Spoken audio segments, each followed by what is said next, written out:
A very good morning, everyone. Can you all hear me? Yes, can someone please tell me whether my voice is audible? Yes, ma'am. Yes. Thank you. So, very good morning once again.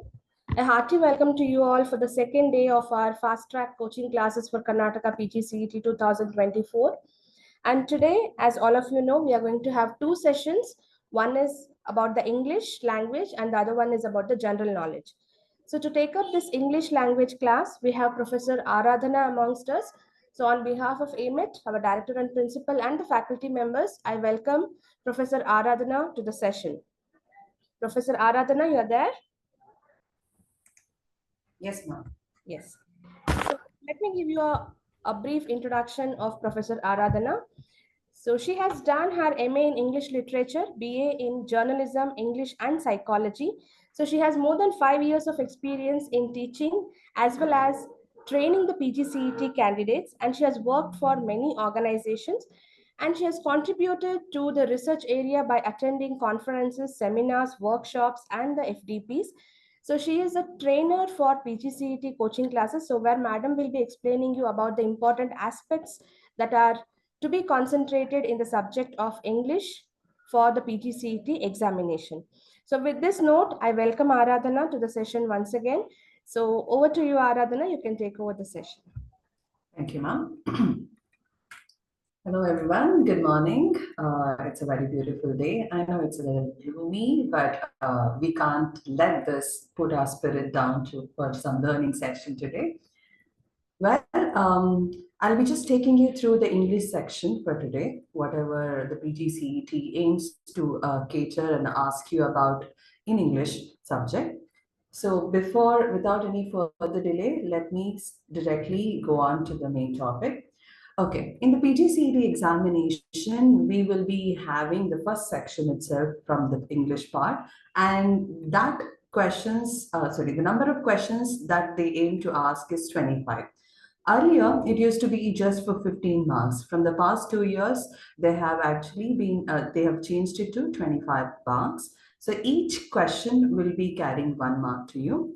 And the question that it focuses to aim at are the key areas that we have to focus for today's session are vocabulary, general vocabulary, meaning synonyms, antonyms, and how to play along with analogies and one word substitution. We would be generally knowing these things, but when asked in the examination and with the given options there in the exams, like the 4 options that they give you, they tend to confuse you. So let's see how they frame the question and what kind of questions they have been asking for the past 2 to 3 years, so that we get prepared for that. Moving on, we have grammar, basic grammar, parts of speech. Sometimes even they ask you about the figure of speech, sentence corrections, tenses, articles, preposition, question tags, suffix and prefix. Also, something that I forgot to mention here is idioms. Idioms, I'll be focusing more on that after once we progress this session towards the end of it. I'll also be discussing the question paper with you. Then we'll have a better understanding of what idioms are and what kind of questions they usually ask about that. Also, general literature. You should be having general literature knowledge. Who authored which book, famous books, not literally have to be something that was written and not something that which is not so famous. They ask you a general literature question as to about like, oh, what did William Shakespeare author, or about the Greek mythology, something which are common and known to everybody. Okay, moving on, I'll be taking you through all these sections briefly, definitely. And this some sections that I have not mentioned here. Oh yeah, there is verbal ability also, like sentence completion, para jumbles, error spotting, literature. Literature was what I told you about, who authored which book, and What is the origin of a particular author, what is general questions like that. Verbal ability, in that we have something called parajumbles. Parajumbles used to be the most common way of common question in the earlier PGCET question papers, but from the past 2 years we have not seen enough of parajumble question, but I'll still be taking you through that, as it will be assisting you if in case that question appears in the upcoming exam. And error spotting, sentence completion, it's your verbal ability. Just generally, you will have the capacity to frame a sentence in English, and you should also be knowing how to spot an error there. Oh, you know how to speak. Say, suppose you say something like, I am eating. If the sentence says, I was eating, or I were eating, or he were eating, so you should be able to make out he were, what is the tense of that? The error spotting can be the mistake in synonym, mistake in the verb, auxiliary verb, or also about tenses. So I'll be taking you through it in general. So all this section will be asked for 25 marks to you. Keep in mind you have no negative marking, but getting all the 25 marks becomes your first priority, as these are just common English questions. Who doesn't know synonym and antonyms? Who doesn't know how to work with suffix and prefix, parts of speech? These questions are something that you have dealt in your school and also in your pre-university and also in your degree. These are your common basic English. Okay, so they're not that difficult, but I'm also here to take away that fear from you, in case you have a fear of, oh, what kind of questions they might ask. I'm not that good in English. You don't have to worry. If you have a basic common English knowledge, then you will be able to get through it like a piece of cake. Okay. Now,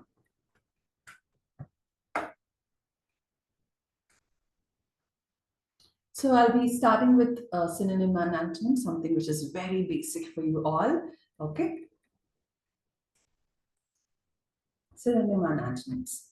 Synonyms and antonyms are words that have the same meaning. Synonyms are the words that have the same meaning or nearly to it, to another word. You must be able to know synonym means they're looking for the word which has the same meaning. And antonyms are something which has the opposite meaning of that. Okay, have a clear clarity of that.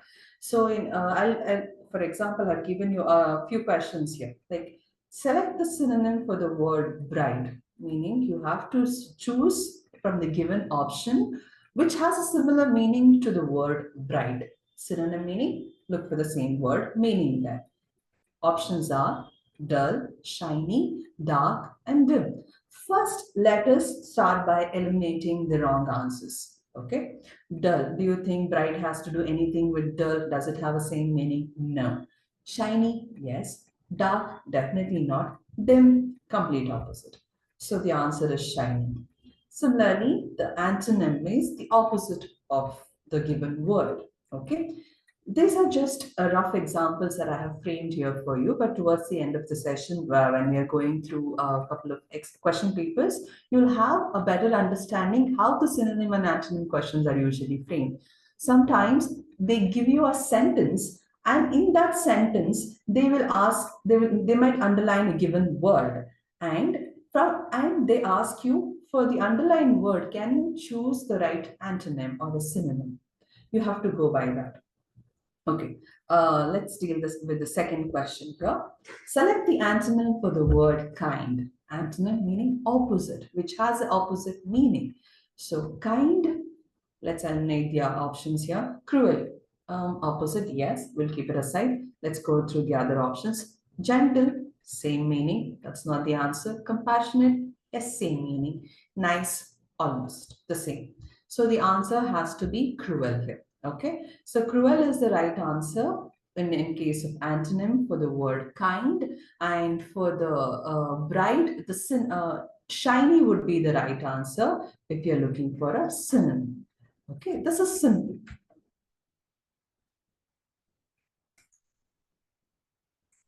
I hope you don't have much of a doubt here.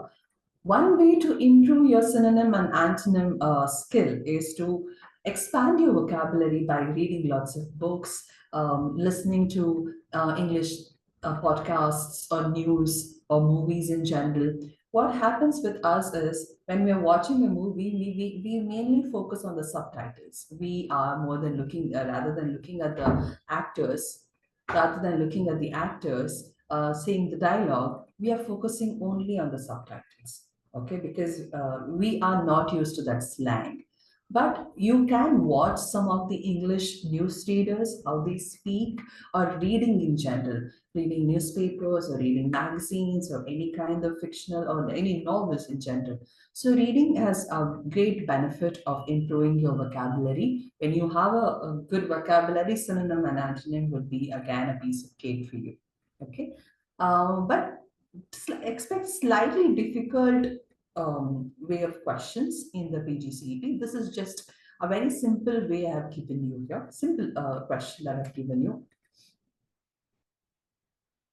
Moving on, I'll go on to the analogies. What are they? Analogies are comparison between two pairs of words that show a relationship. Okay. First, how to crack this question, I'll tell you. The question format would be something like this, like A is to B as C is to D. Firstly, or what you have to understand is you have to look the relationship between A and B. Understanding the relationship between A and B will give you a clarity to write the answer for C and D. There are more questions about how to crack that, but just understand what is given here. Pencil is to write and knife is to cut. Okay. If pencil, if they have given write and knife, they give you a blank here. There is a dash in place of cut. Then in the given option, you have to choose what does it mean, knife, what do we use it for? In order to get the answer for knife, you have to know the relationship between what is the first pair of words. What does A and B relationship here so that you get the answer for C and D relationship.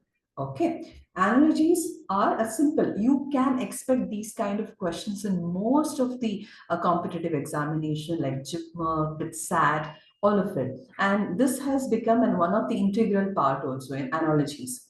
Expect these kind of questions also. And these kind of questions are going to be slightly confusing to you, but eliminating the wrong answers when you're looking at the options will be able to get the correct answer here. Let's see what kind of questions you get. You have any doubt? Anybody here? No, before I move on further, let me show you the examples of the question that you may get from analogies. Then if you still have doubts, I will cater to it. Yeah, the types of relationship and analogies. I told you, okay, one second. Thank you.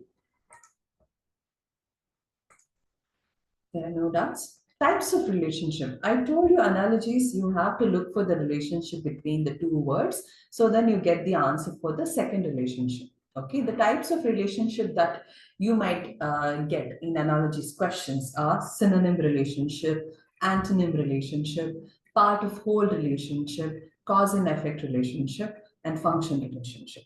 Function relationship is what we saw the previous question. Pencil is to write and knife is to function. The function relationship is about how one object is able to function, similar like how pencil is used to write and knife used to cut. Cause and effect, part of the whole. Part of the whole is what you see here, the practice question right below here. Okay, let's see this. Tree is to forest and flower is to what? The question mark. So you have to pay attention, take a minute, pause here.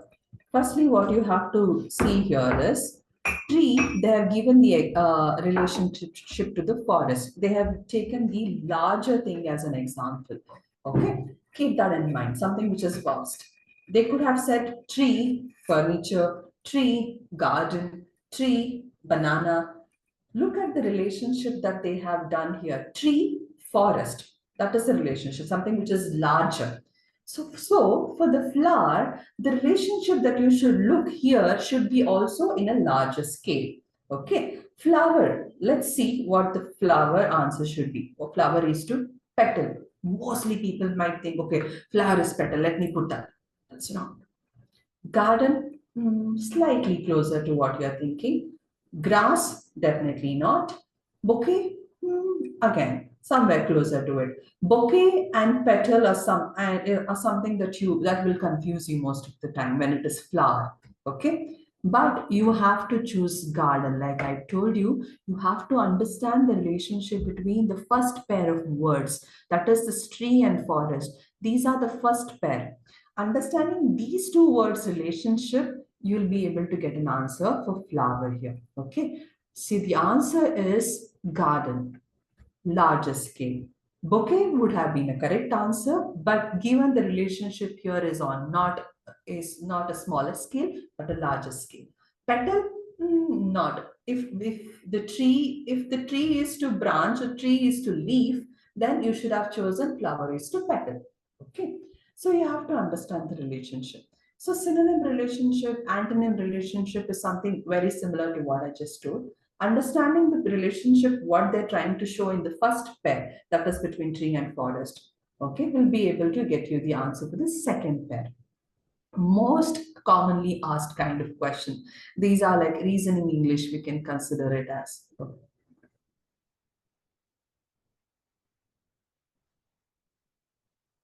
Roughly make a mental note of what kind of relationship they might ask you and analogies questions. You have done this in your school when you were in primary school or secondary school in general knowledge questions or in English paper. But having to do the same thing in your PGCET examination, it is like tapping onto something that you learned as a kid and then bringing back that and redoing it. This will always help you show that you have a better understanding of English and especially reasoning English.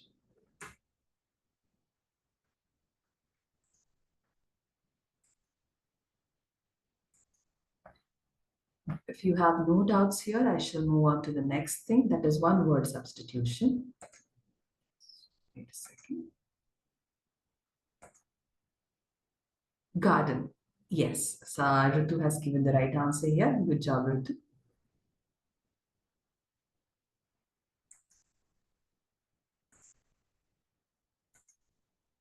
One word substitution. It's tricky, always been tricky, but you must know how to, no, but you must have a general knowledge or who is called what, or what does this action refer to, or what is the function of this or that. General common sense, general knowledge is important when you are dealing with one word substitution. What does it mean? They might give you a question asking about the function of a thing, and you have to give one word answer to that thing. For example, say, let us go through, let us see the definition of what is one word substitution, then I'll take you through the example. One word substitution involves replacing a phrase or a group of words with a single word that conveys the same meaning. So they give you a sentence and they ask you, find a one word substitution, write one word substitution for the given sentence. So, whatever the whole sentence or the phrase is saying, there would be a one word answer to it. You have to choose the correct or the appropriate answer that matches to what the given statement is. For an example, a person who writes dictionary is lexicographer. So in the options, they might give you all kinds of questions, all kinds of options. But a person who writes dictionary, you might not even be aware that there is a person who writes dictionary or a person who compiles dictionary. Sorry, the right thing is compiling things into dictionary. What is he called as? Is lexicographer. Or a medicine that works against poison, antidote. These are one word substitution. There was, in fact, one or two questions of similar kind in the last year question paper also. So these are some of the practice questions that you might get, like a person who treats diseases by performing operations. So let's eliminate the wrong answers first. Physician, no. Surgeon, yes. Cardiologist, a person who has to deal with the hearts. Orthopedist, no. So the answer would be surgeon. Yes. Good. Good job, the KDPL surgeon. And second question is the science of diseases. Let's see who gets the answer to this. Pathology, etiology, dermatology, toxicology. Dermatology is the first option that you can eliminate because that has to do with the skin. Toxicology is something that you have to do with the poisons. And etiology, definitely not. Pathology is the science of disease. This is the one word substitution. They will give you the function or what is the actual explanation or the statement is, and then according to that, you have to choose the one word answer to it. Okay, this is one word substitution, most commonly asked in PGCET. Moving on, excuse me, parts of speech, something that you all have dealt from your school days. It's English stands on these fundamental things, parts of speech. What does each word mean? Noun, verb, adjective, adverb, everything, interjection, conjunction, the 8 parts of speech you should know, but you just have a general knowledge of, not in depth knowledge of all the parts of speech. What does noun mean? What does verb mean? General explanation, general understanding is required for you to deal with this. So the example question that you might get here is, identify the part of speech of the underlined word. They give you a statement, they might underline the given word, and you have to choose the correct answer from the given options. Like in the given statement here, we have the cat sat on the mat. Okay, on is underlined. So you have to know, so what is on referred to here? Is it noun, pronoun, preposition, or adverb? Indicating the place of an object has to, on is indicating the place of the cat. Where is it? On the mat. Then the part of speech which usually does adhere to the placement of an object or a person is preposition. The answer is preposition here.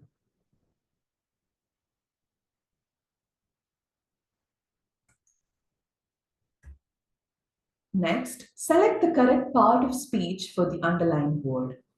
She sings beautifully. Most of you might think the answer would be adjective for this. No. Yes, usually, uh, sorry, describing somebody, describing words are adjectives. But here, it is not just beautiful, it is beautifully. What would you say the answer is for this? Easiest. Sorry.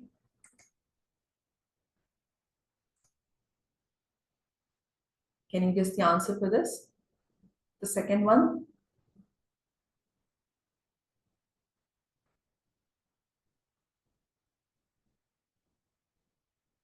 The answer is adverb. Oh, yeah, there's an answer. Yes, good job. So the answer is adverb. One simple way of how to identify adverb in a given sentence, wherever there is ly, that's nicely, surely, lately, ly in the end, then it has to be adverb. Adjective, if it was beautiful, she sings beautifully. She is beautiful. If the beautiful is underlined, then it is adjective. Is it verb? Definitely not. Now, no. Adverb, yes. If it is ly in the end, then you have to choose adverb. Similarly, you have something called sentence correction. So in parts of speech, there will be errors. In the parts of speech, the questions you may get in the exams will have something have something like this. In a given sentence, in the given sentence, preposition or noun or verb will be wrongly used. Then you have to identify which is the word that is wrongly used and then give the correct answer to it.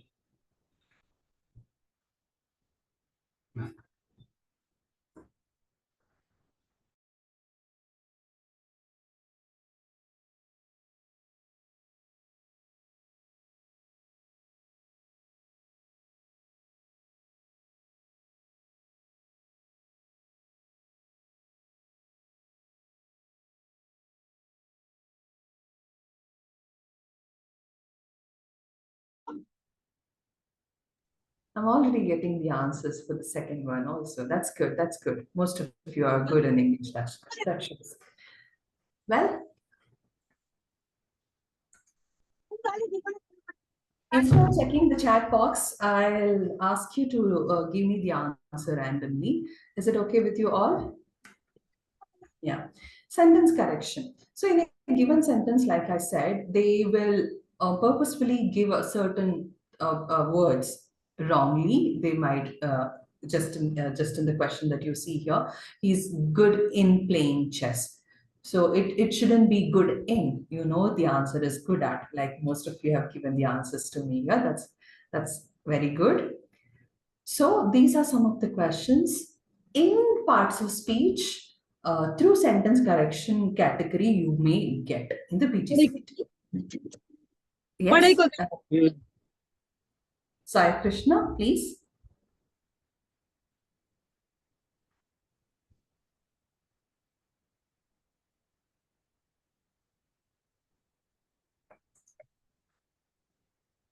Kajal, Rajeshwari, Anushri, Darshan, Ibbani, KDPL again.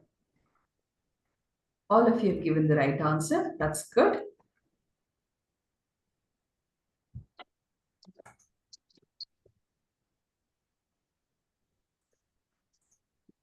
So let's look at the second one. Can I have anybody just give me the answer instantly like that? And I will ask She has you the been working here for Yes, Vaishnavi, is that you?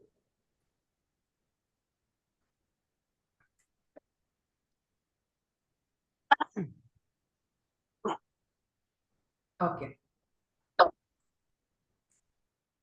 Students are giving me answers in the chat box. Okay, some of them did say the answer is since. I will get to it. Yeah. Most of you are choosing since. Okay. For Vaishnavi, you did give me the answer for. That's good. Well, I'll tell you what is the correct answer, and I'll also tell you why we she has been choose or working here usually for get. Can you be louder, Vaishnavi, please? Vaishnavi?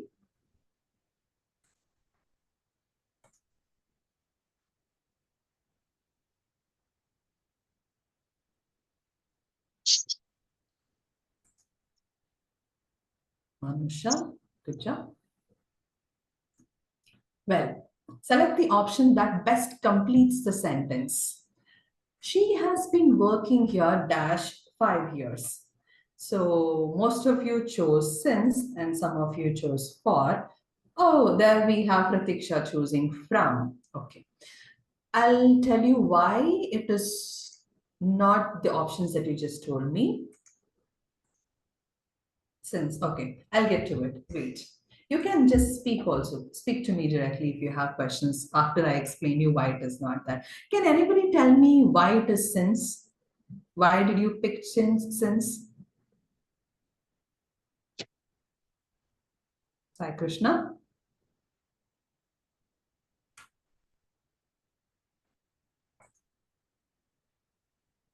Okay, you think it's because it has to do with the past tense? No. Let me tell you. Since and for are most commonly confused. Okay, why I'll tell you. Because for and since usually do the same job, but since is used only when the time period that they have given is accurate. Or say, here the sentence is 5 years. Which 5 years are we referring to? Is it from 2020 to 2025, or is it from 1995 to 2000s? Which 5 year? If the time is mentioned or year is mentioned accurately, then it has to be since. If it is a rough estimation, 5 years, which 5 years do you have a accurate knowledge as to which 5 years, which like is it from 2000 to 2015? Do we have the time period given here? In that case, you have to choose for. When the time period is vague, not given, or it is roughly spoken about, then it is for. So the answer here is for. B, option B is the right answer, which Vaishnavi gave in the first place. She has been working here for 5 years. If the statement was something like this, if she was working here dash 1990, then she has been working here since 1990. She's been working here since 9 a.m. She has been working here since 12 p.m. Timing, year or month, anything. Okay, when I say time, it can be year, month, or time of a day, night, morning, anything. If that is specified, then you're allowed to choose since. If it is vaguely spoken, then you have to choose for, and definitely not from. If you are saying from, you have to have the beginning year. When did she start working? Which that means 5 years ago. You have to have the starting year. And at is a place.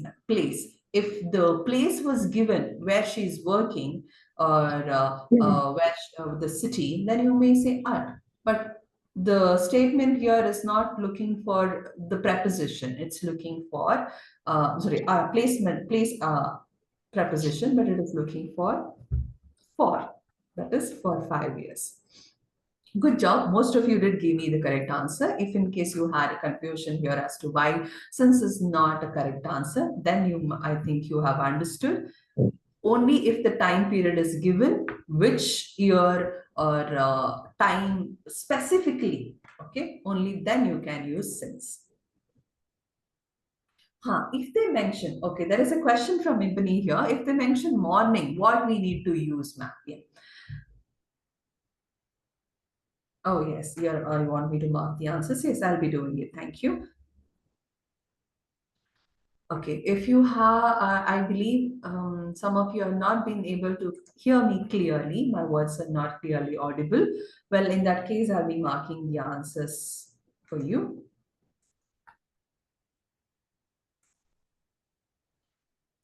The correct answer was for here. Yeah, so Ibni asked me if they say if she's been working here from morning, which morning? Again, you have to say for.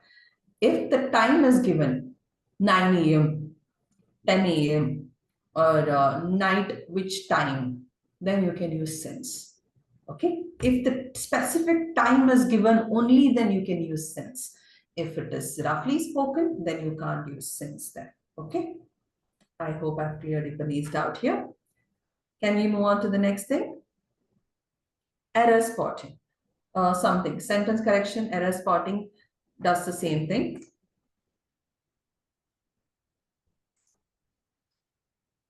Here you have to look for which word is wrongly used in a given sentence. You have to spot the error now.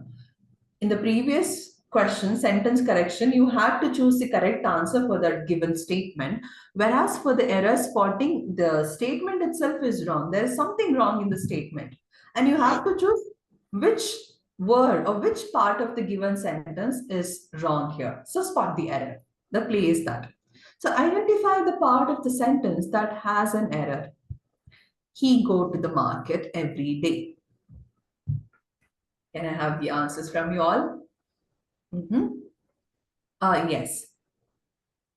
The option most of you are telling me is B. B is the B, that is go, which is wrongly used. You have to identify the error, not more than giving me the correct answer. Yeah, I've given the answer here. I'm sorry, my mistake. He goes to the market every day is the correct statement. Why goes? You must know with the third person singular, only with third person singular, we say goes, or like comes, wakes up, wakes, eats, jumps, dances.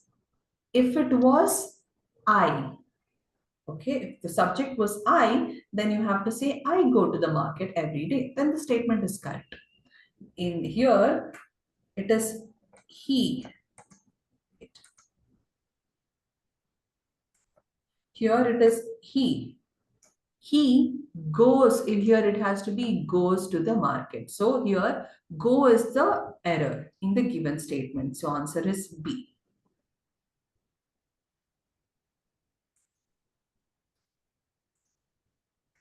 Well, moving on to the next one. I gave you a simple one in LS party. When we are solving the question paper, you get to see most of about 3 to 4 questions in the last year's question paper. We'll get to it at the later part. Moving on to the next bit, that is question tag.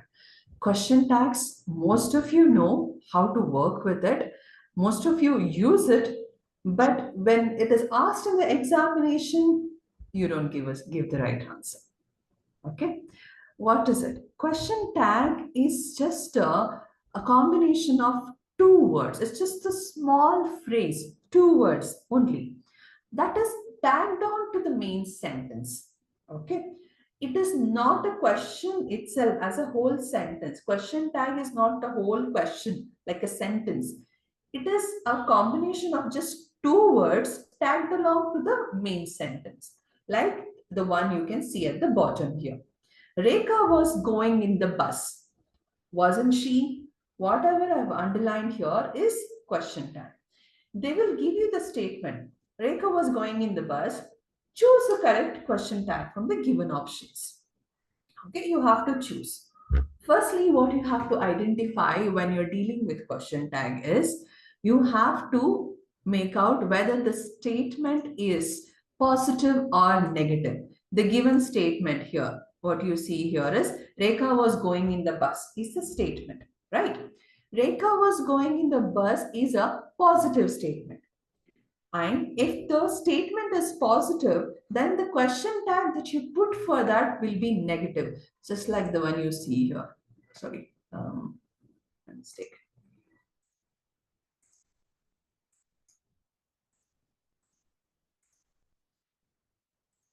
The one you see here wasn't. Wrong. Wasn't. It's the same auxiliary verb that is used in the sentence. See, was is used here. Okay. I've used the same auxiliary verb. These are called as auxiliary verbs. Or sometimes even modals will be there like will, would, could, should, as such. In here, we have auxiliary verb that is was.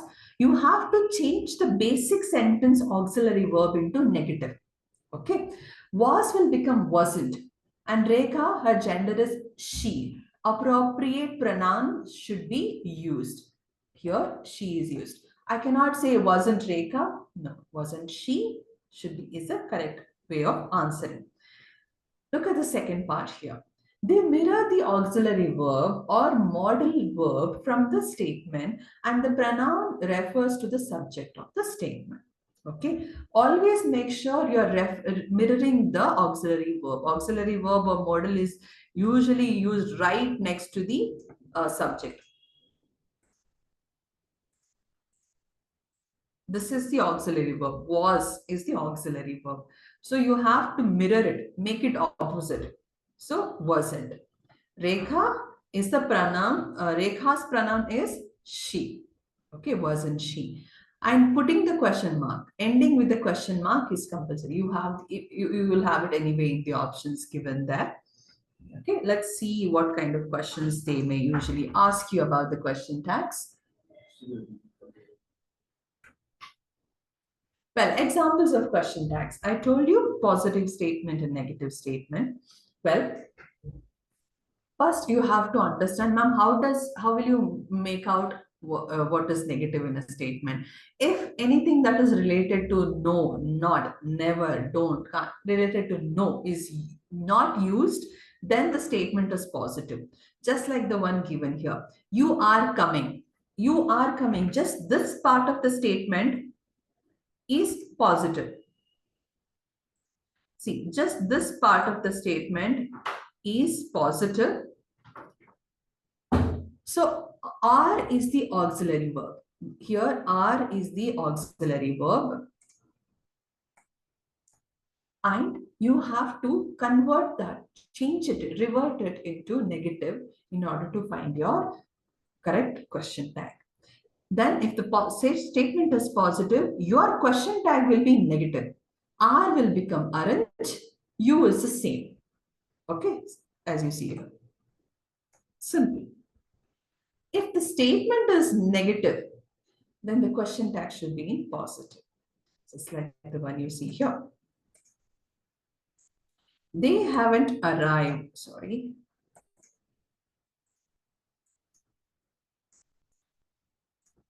They haven't arrived in this given statement. Haven't is will denote the negativity of the sentence because not is used. Haven't, not is used. Then in order to correspond to this, we will have a positive question tag like have they. Have is the auxiliary verb here. Okay. They, same pronoun is used. If the question tag, if the statement is positive, put a negative question tag.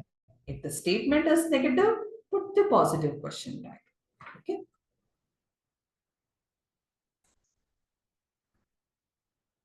Example questions from PGCET. These are the past questions that they had asked previously. Let's look into that. Add a correct. Okay, there is a question. You can speak. Yes. Most of you are already giving me the answer. That's really nice. That shows you're all very active and attentive. I appreciate all of you, everybody. Zamir, AV Suresh, isn't she? Sorry, Bindu, KDPL. He has been consistently giving me the correct answers. Anushri previously, Ibni, Praveen, Ramya. Good job, Pratiksha. Okay, Ramya and Pratiksha. Yeah, good. They have identified the mistake in the previous section that I just dealt with. That is error spotting. Good job, all of you. I appreciate it. Oh, it's going on. Aditya, Rajeshwari, Bindu. Yeah. You can speak in case you have something to say. Yeah. She is a doctor. Very easy. Like most of you gave me the right answer already. The answer is isn't she? How? This is the auxiliary verb. Is the auxiliary verb. She is a doctor is a positive statement. So the question tag will be negative. Is will convert to isn't. She will remain the same. Okay, isn't she? Correct question tag. Complete next one. Okay, I have so my chat box is getting filled up here with all the correct answer. Oh, the next one is also answered by you all. A.V. Suresh, Sulochana, Ramya, Aditya, Praveen, Rutu, Zamir, Praveen, Rutu again. Anushri had given the answer for the previous one. Good job, all of you. Charita, Rajeshwari. Oh, Rajeshwari, I'll wait for that. Wait.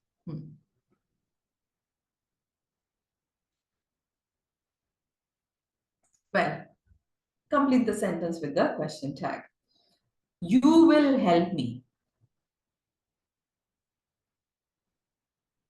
What do you think is the right answer? Most of you have given me the correct answer.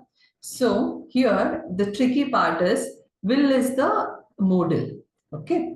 You have to convert it into its modal form, like will become would mostly. But in here, you will not do that because in the given option, would you is not the right question tag. You will help me.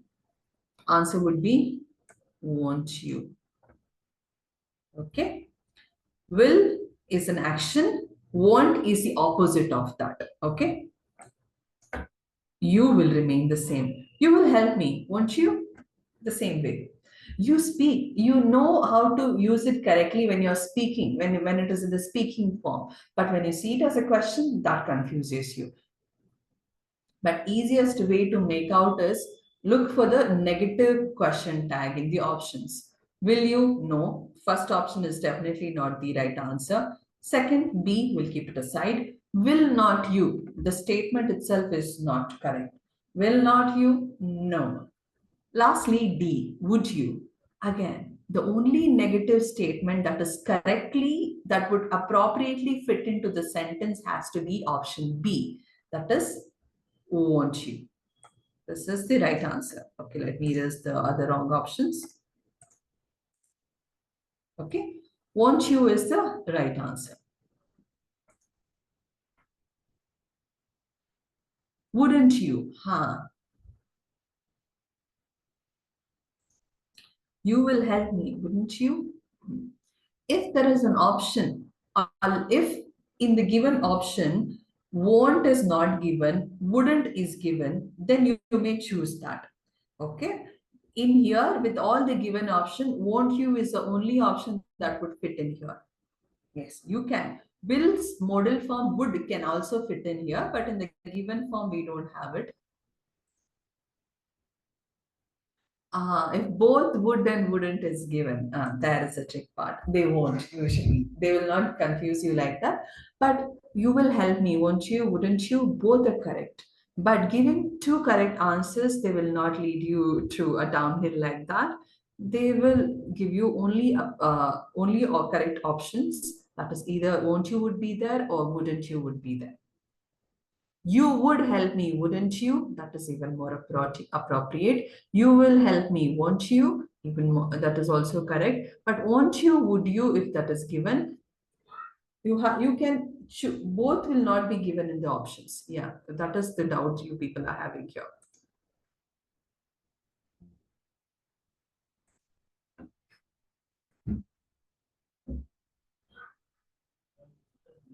Move on to the next bit. I hope you can now do the question tag, sorry.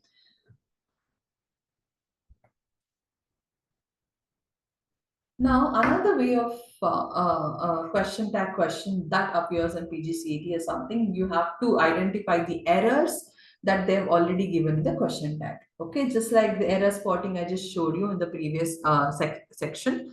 Identify the incorrect question tag. He can't drive, can't he? Statement is also negative and the question tag is also negative. So you have to identify the question tag which is wrong here. Obviously, the answer is like, let's see the chat box. The correct answer is can he, but the error, what is the error that you can spot here, which is wrongly used? Can't he? That's good. That's good. Chintana, Anushri, most of you, Suresh, Sulochana. Wait a second. Identify the incorrect question tag. See, that's where you're all going wrong. You have to identify the incorrect question tag. Just identify what is wrong in the statement.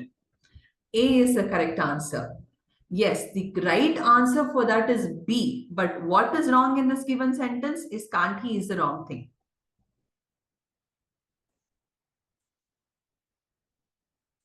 See, in the given statement here, they have asked you to identify what is wrong here. Identify the incorrect question tag. Simple. What is incorrect question tag here is this is the sorry.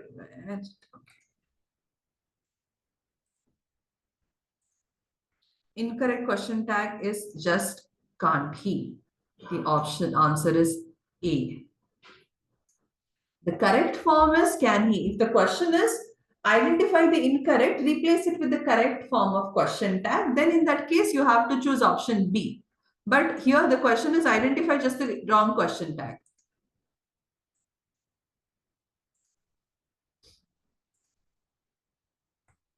Yes, can he is the correct question tag.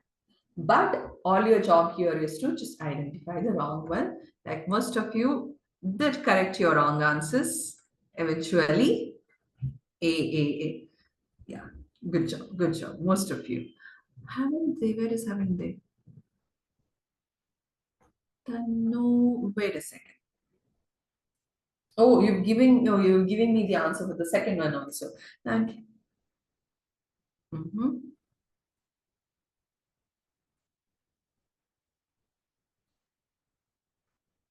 You want me to give a similar example to which question, Ibani? If you can be a bit clear. Is it the first one or the second one in the given slide you're asking me, or is it the previous one?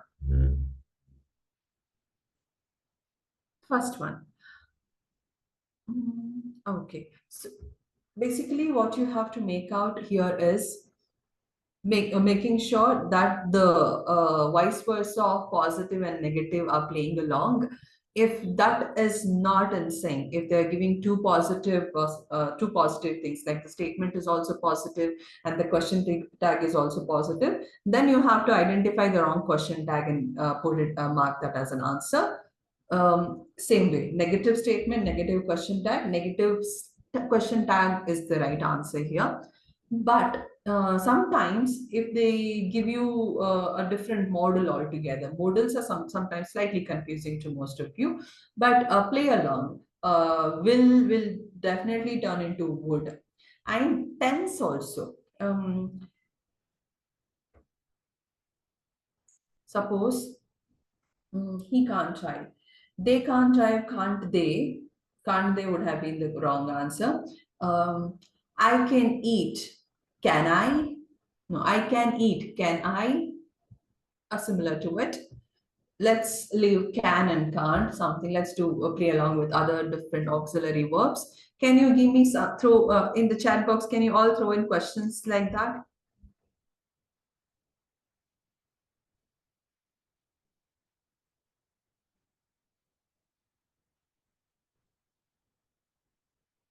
No. Okay, not a problem.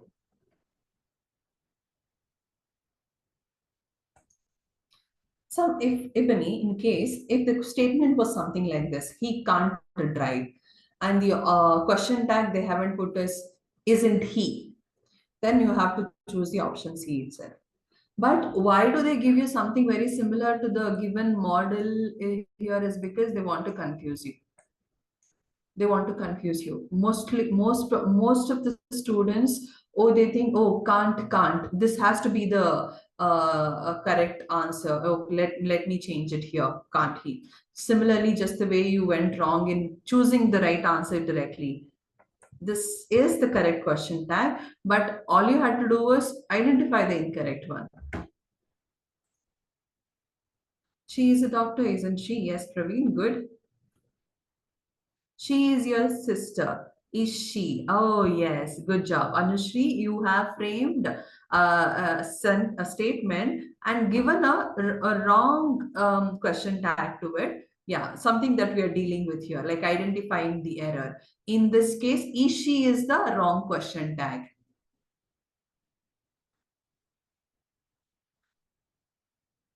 I love chocolate.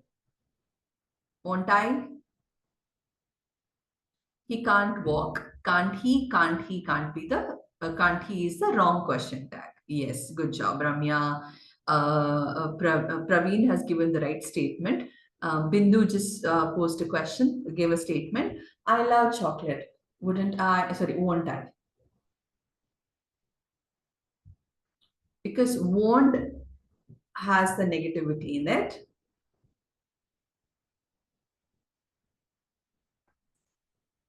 The second one.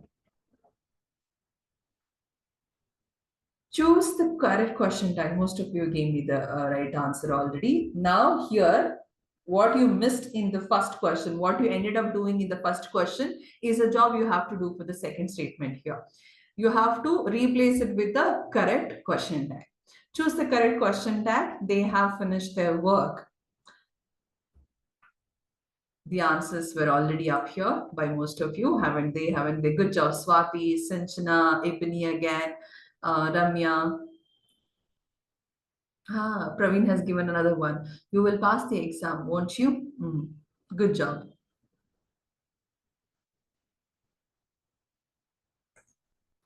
Yes, you are now, I can officially say that good at cracking the question tag. The correct answer for the second statement has to be this has A. Option A is the right answer. have, but convert that into a negative form, haven't, the same pronoun they and they here. Okay, they have finished their work, haven't they? That's the right way of using the question tag. Question tag is a combination of just two words. They tag along to the main statement. Just because it says question, it need not be a whole sentence. Okay. Now, para jumble, sorry. Para jumbles were most commonly asked before 2 years. It's easier. What they're basically looking for in para jumble is they may just give you options, just the way you can see here. Like you can see A, B, C, D. What you have to basically do here is put this in the right order, which makes a coherent paragraph. Okay, this the statement, the as you can see, the options are all jumbled up, mixed up. They are all mixed up. They are not in a order, or so they're either not in a chronological order or not making a coherent sense to us here. What you have to do is firstly identify which is the introduction statement and the end statement. To identifying those two, you'll be able to put everything in between. Okay, in the past 2 years, we did not find, in the past 2 years, we did not find anything similar to these questions, but let's be aware how these questions work, what you have to do here. This is a question. Whatever you see here is a practice question. They just give you like this. There's A, B, C, D. He had an insatiable curiosity and was constantly learning new things. Thomas Edison was one of the most prolific inventors in history. He had over 1,000 patents for his inventions. His most famous invention is the electric light bulb. Okay, so you understood what is the concept, what is the given para here has to do. And these are the options. You have to choose which is the right order of the statements and choose the correct option accordingly. Yes, most of you are already here with the answer. I'm extremely happy. Ritu, Ramya, Rajeshwari, Anushri, Lekhna, Bindu, Tanu.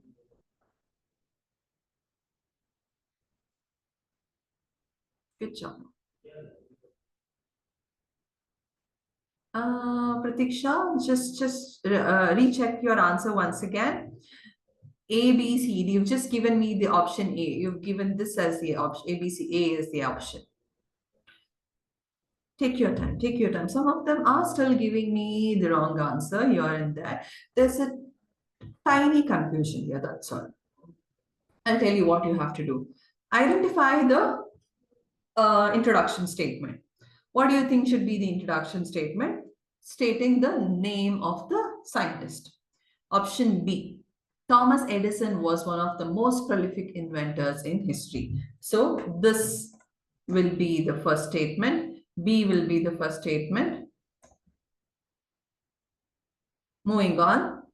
He had an insatiable curiosity and was constantly learning new things. Yes, he held over 1,000 patents for his invention. Right after telling Thomas Edison was one of the most prolific inventors in history, you don't have to jump to he held over 1,000 patents. You may also include this. He had an insatiable. You get to learn about this guy. What is he? He had insatiable thirst or hunger for curiosity. A goes second. Lastly, these two are confusing for you, isn't it? C and D, which should come first and which should come last. Last statement should be something that we are familiar with about him. We know Thomas Edison about his light bulb invention. So that should become the closing statement of the given para. Okay, that makes D to be the last statement. He held over 1,000 patents for his invention. His most famous invention is the electric light bulb. So that makes this as the correct answer. BACD is the right answer. Right after telling Thomas Edison was one of the most prolific inventors in history, he had an insatiable curiosity and was constantly learning new things. He his most famous invention is electric bulb. See, that doesn't sound like a statement that should come in between the paragraph. It sounds more like an ending statement, right? So that make that as an ending statement. Put whatever was left out in the middle. He held over 1,000 patents for his inventions. Lastly, his most famous invention is the electric bulb. That should be the closing statement. So the answer is B, which most of you did give me. Yes, we have Chintana, Aditya. Oh, yeah, okay, yeah. You like I said, most of you did get confused with the option C here. They thought he held over 1,000 patents for his invention should be the last statement, but B statement sounds more suitable as the closing statement.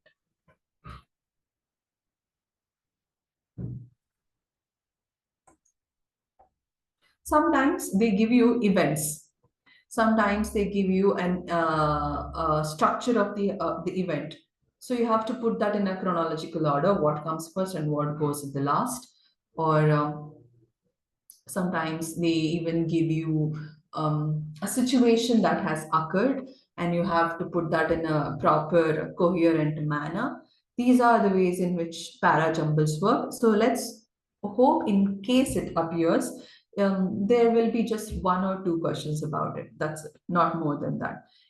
But lately, I have not seen para jumbles questions in the recent in the PGCET examination.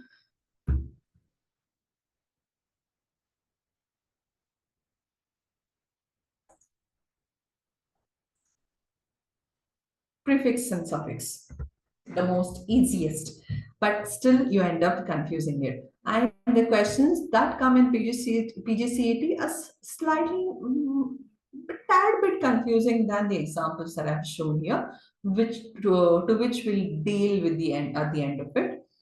Prefixes are added in the beginning of a root word to change its meaning. What you have to keep in your mind is prefix comes in the beginning, suffix comes at the end. Keep in mind, pre means it's the starting bit, comes in the beginning. Suffix is added at the end. Prefix and suffix, we all use it, but there are some uncommon words that most of you don't know, and what are the prefix that we should be adding or suffix that we should be adding to it.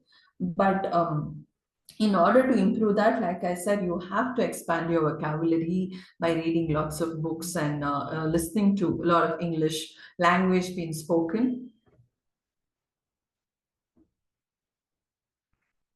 Example, I've just given you a simple example here. Prefix. Oh, already my chat box is full. Oh, unknown, unknown, unknown. Yes. Good job, all of you again. Then starting from KDPL, Lekana, Shravanti, Rutu Sharma, Tanu, Kajal, Zamir, Pratiksha, Vaishnavi, Anushri, Viraja, Bindu, yeah, Praveen, Swati, Chintana, Ashika, Ibani, Charita, Praveen Raju. Yes, it's the easiest.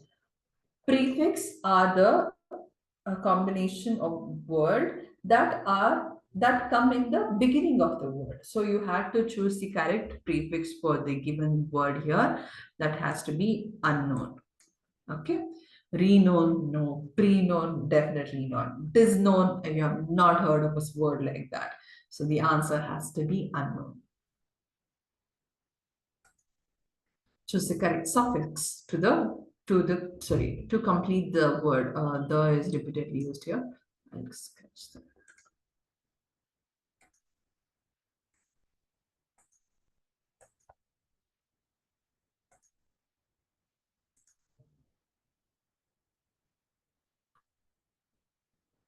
Hoper, hopeable, hopeful, hope meant.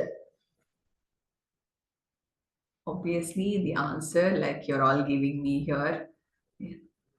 Oh, you've given me the answer for the third one also. Ebony, Salochana, Bindu, Anushri, Manusha, Pratiksha, Charita, Swati. Tanushree has given the answer for both the question at once. That's good. Zamir, Vaishnavi, Shravanti. Yes, Shravanti has given. Bindu, Ashika, Lekhana, Ramya, Ibani, Suresh. Oh, okay. Suresh, you just made a mistake while typing. Hope there it has become helpful. But you still got it, is what I want. Shravanti, KDPL. Yes. Now all this looks, yeah, Kajal is also here with the right answer. Manusha, Praveen.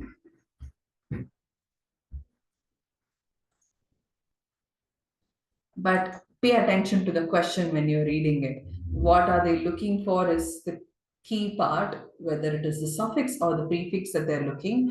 Don't just jump into the suitable option and then write it there. Okay.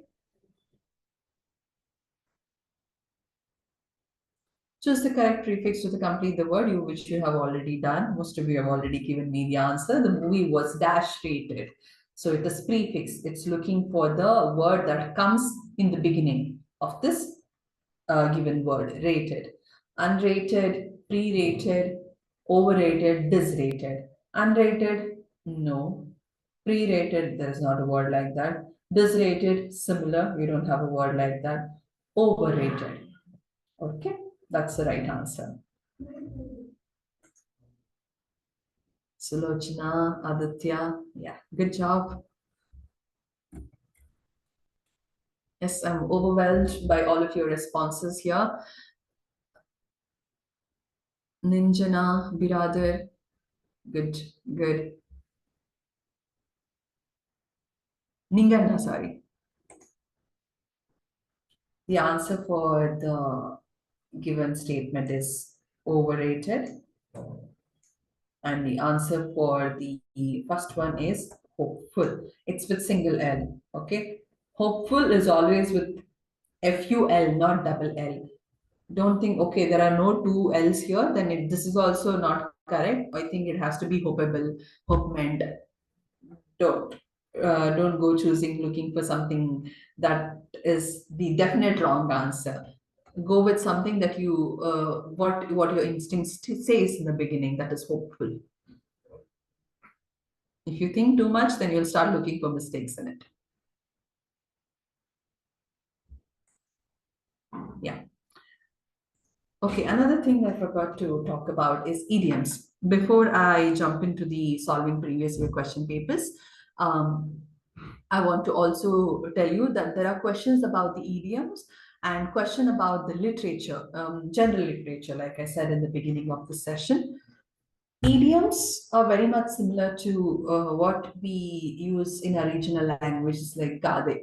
Okay, they will give you the idiom and they will ask you to choose the alternative sentence or what is the actual meaning of the given idiom. You should be generally be aware of the most popularly used idioms. Okay, be aware of that. You have to know how the idiom works. That the idiom, whatever the statement is, the meaning is not the literal word meaning. Say something, I'm going to say an idiom now. If the statement is something like this: the dog is barking at the wrong tree. The dog is barking at a wrong tree. If that is the idiom, okay. So dog is barking at a wrong tree.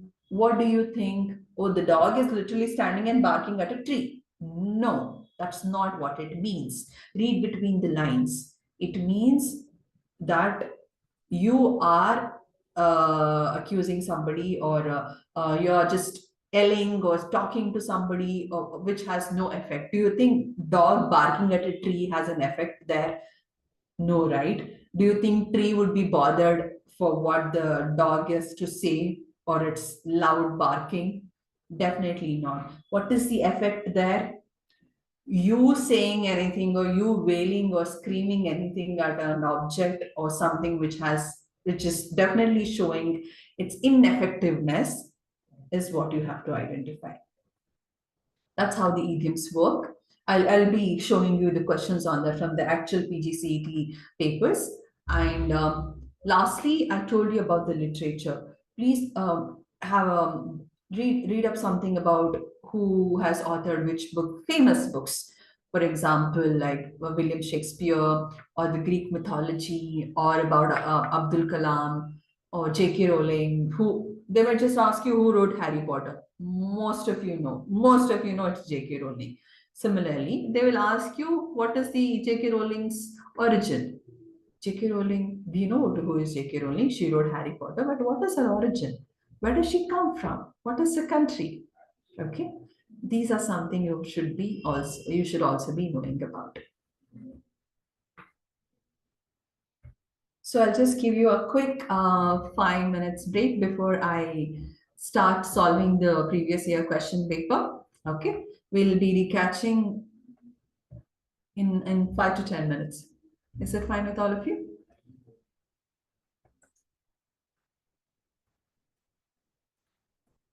Sure. Thank you.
paper delivered. So we'll be starting with solving the previous year question paper now. This paper, what you're seeing is a physical question, exam question paper. But this year onwards, you are going to be writing the answers directly on in the computer. Meaning you are writing this test in a computer delivered exam test. So the question paper, the will be in the system. They will give you a rough paper and a pen or pencil for you to just work out the confusion or the solution. But that whatever you work out in the paper will not be considered. Whatever you enter the answer as in the system at once will be taken into a record. And you are not allowed to touch or close any tabs, meaning new tabs. Well, you are allowed to record the answers, write the mark the answers. Apart from that, no more extra tabs being opened or closing the tab. That you cannot do it. You will be halting your examination altogether. So, exam starts at once. All of you will take it at once, and you will have no extra time that when the time is up, the tab with the question paper will close automatically. So make sure you keep a tab on, you keep a tab on, meaning you keep a check on the time. Also, the answer that you will be entering directly. As you don't have any negative marking in the examination, I suggest you to not leave out any single question.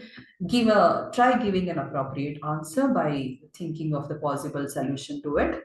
Okay. Well, this is the previous last year's question paper, what you're seeing. Let's go through it. Section E, like I said, from the past 2 years, you have the English section for 25 marks. Earlier, you used to have it for 15 marks. When you had for 15 marks, the questions like parajumbles, reading comprehension were also given. But the past 2 years question papers, we do not have reading comprehension, but still be aware of the reading comprehension section, how to deal with it. Reading comprehension, you have done it in your school, you have done it in your pre-university, you had that for both the year, first PUC, second PUC, and sometimes you also dealt with that in your degree also. Reading comprehensions are nothing but they give you a small passage and the question will be based on it. And for each question, there will be options. You have to choose the correct options for that. Now, let's deal the part one, section A, the first question. Can you all see? For this, I don't know how to mark the correct answer, but I'll be giving the correct answer. Wait a second, I'll see how to do this. Yeah, I can still mark it. Right. Choose the correct prepositional phrase from the following.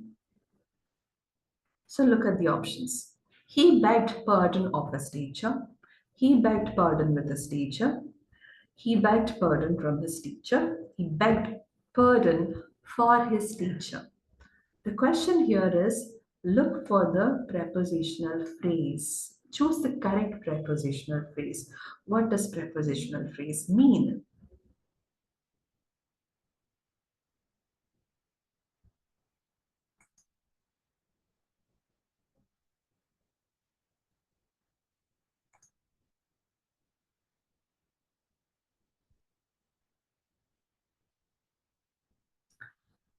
No, the answer. Most of you are getting confused here. Sanket, Suresh, Kajal, Ritu. No, no, no, no, no.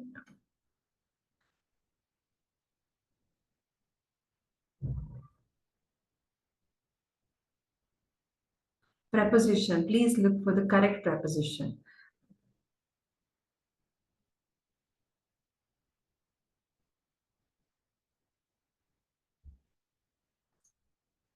Yes, Sanket, you got it right. Of Kajal, you got it right too. Yes, the correct answer is A. Of is the correct preposition. He begged pardon of his teacher. The preposition of is used here to indicate the person from whom the pardon is sought. Okay. With his teacher, no. From his teacher, close to it. That's why most of you got confused with from. But the correct answer is of. He begged pardon of his teacher because it's a reported speech. Let's deal with the second one. I'll use a different color. Find the grammatical error in the following segment. See, they ask you to spot the error in the given statement. Something like this will come. You have to just pick the correct option and enter it there. Ganges is one of the largest rivers at our country. Let's see the answers. Most of you are already giving me the answer. Sanket, Archika, Rutu, Vaishnavi, Suresh. Praveen, is it the answer for the second question? In that case, please check your answer once again. Anushri, right answer. Ipani. Gangas. I think you're looking for the spelling mistake there. Reconsider it. Okay, Praveen. I consider. Praveen is saying it's not rivers, ma'am, it's just a river. Okay, Gangas.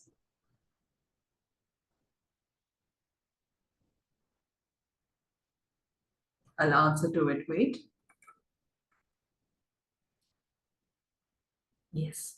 All of you did. Kajal, you did give me both. You said yes, but you also corrected your answer immediately to at. Okay. The error in the statement is option B. Option B is the correct answer. They are asking you to identify the grammatical error in the following segment. Ganges is one of the largest rivers. Is one of the largest rivers. Among the many rivers, it is one of the largest rivers in our country has to be the correct sentence.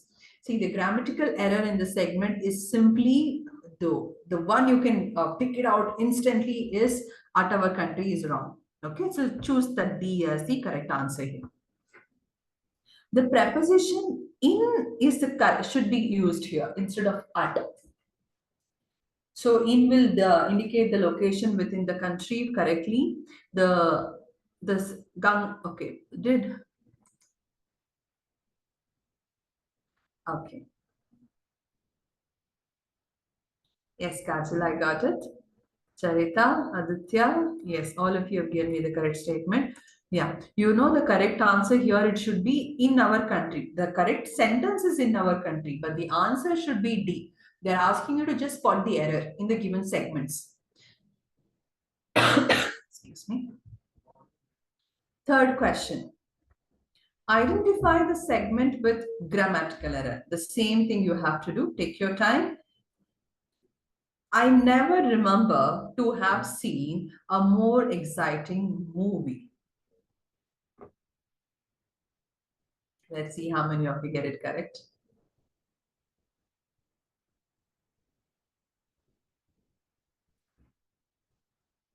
I agree, I agree. I couldn't agree more with all of your answers. Anushri, Suresh, Ritu, Kajal, Shravanti, Praveen, Pratiksha. Hey, wait. Okay. Praveen and Pratiksha, you're right. I asked Shravanti to reconsider her answer. Kajal has stated the correct segment. Ritu, please. Ritu, I had opened this chat segment. I couldn't see the options correctly. Well, the actual answer to this is B. Is the correct answer. I never remember. There is nothing wrong in that segment. To have seen, there's something wrong. Wait for it because when you say remember, actual verb having should come next to it. or seeing should come to it, next to it. I never remember seeing a more exciting movie is should be the correct answer. It is there is a tense issue, tense problem here. The grammatical error is simply the option B. It should be I never remember seeing a more exciting movie. I never remember to have seen a more exciting movie is not wrong. It's not correct, sir.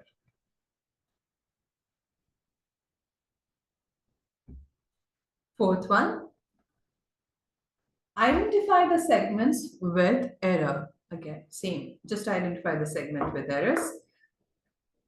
It sounds correct, but you have to pay attention to the spelling in here. Viraja, correct. Aditya, you're right. Lekhana, very good. Ritu, good. Monisha, the fourth one. You're saying after the tuning. Kindly consider Monisha once again. Bindu, the answer for the fourth one. If that is the answer for the third one, Bindu and Charita are correct.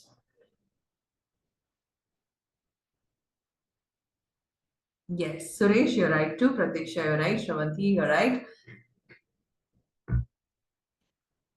Most of you got it correct.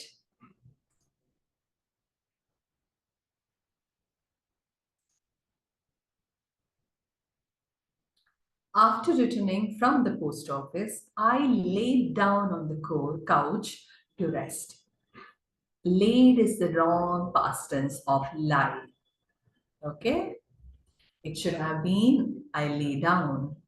So this LAID is the past tense of LAY.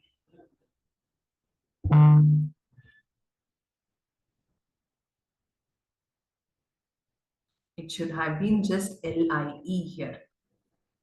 Option C is the correct answer.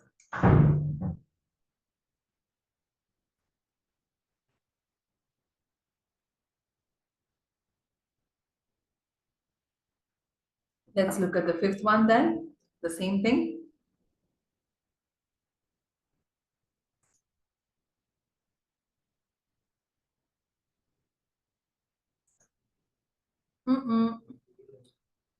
Most of you are thinking whatever the mistake was in the fourth answer is also the mistake in the fifth one here. Reconsider, please. Take your time, reconsider. Don't be in a haste to answer.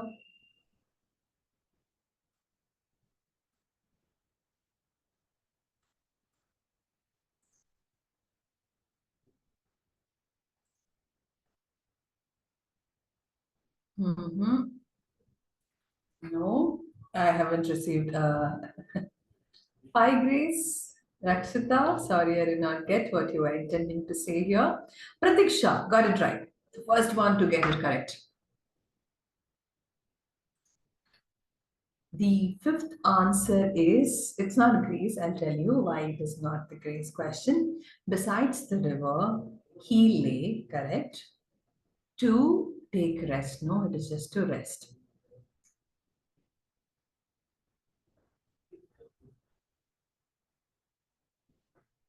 This is how tricky your question paper is going to be. Yeah, Muhammad Mubarak, even you gave a right answer.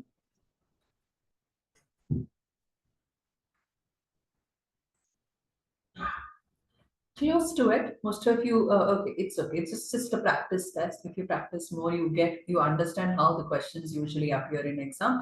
Then you'll be able to handle it very carefully.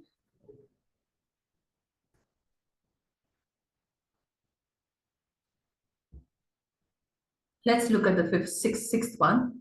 Walk quickly, dash, you should miss the bus. The options are so that,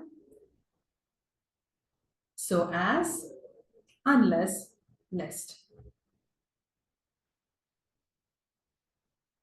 Have 7 of them have responded. Wait, again, all of you are in a haste. Shravanti and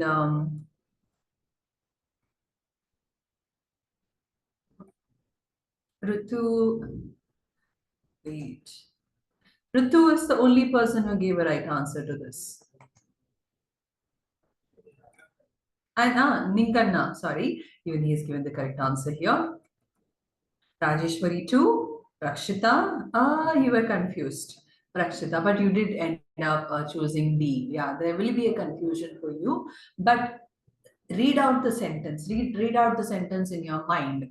Only then you can find the answers. Ibani, yes, you got it too. See, walk quickly lest you should miss the bus. Lest is denoting the negative, the possibility of the bus being missed. Okay, lest is usually used to denote the chances of not happening or negative tone of it. So walk quickly lest you should miss the bus. So unless you should miss the bus will not fit in. Most of you chose unless. Read it. Walk quickly unless you should miss the bus. Unless you will miss the bus. Lest you should miss the bus is the correct way. Aditya, yeah, you did give the right answer. Read it aloud. If you think unless, see, walk quickly unless you should miss the bus is not fitting in. Nowhere. Yes, unless is the right word if the sentence structure were a different one. Okay. Lest you should is there. In that case, unless cannot be used.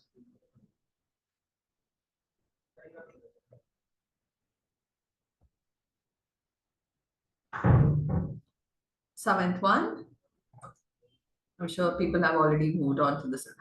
Seventh one, Pratiksha reconsidered. Sati system is not a habit. Yes, Ibni, Manusha, Anushri, Shravanti,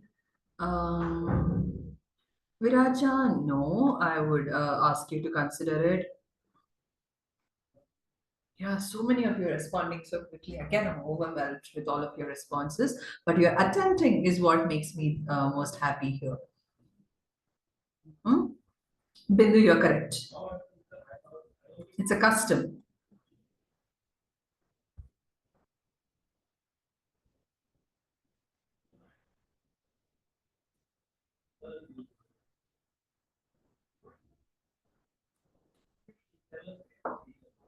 Yes. Charita also. Charita, what answer did you give for the second? Oh, Charita chose B. The correct answer to the seventh one is custom.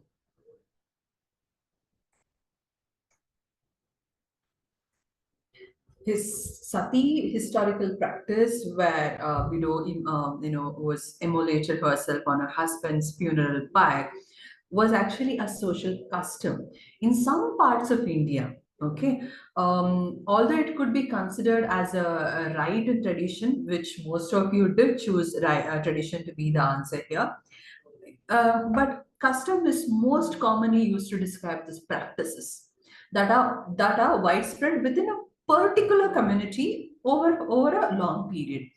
Okay, only particular community. If it was a tradition that was followed all throughout India, in that case you could have said. But Sati system was not followed in all over India, but it was practiced for a period. I'm sorry, I'm not accurate about the period. It was practiced only in a particular community or a particular sector. In that case, it should be custom.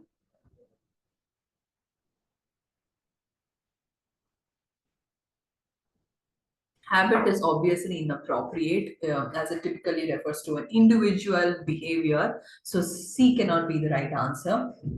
You must know all of that. See, habit will denote an individual person's behavior or his characteristic. What does he like to do? What is his habit? It does not denote a common a group of people behavior as such. It has to be custom in that case.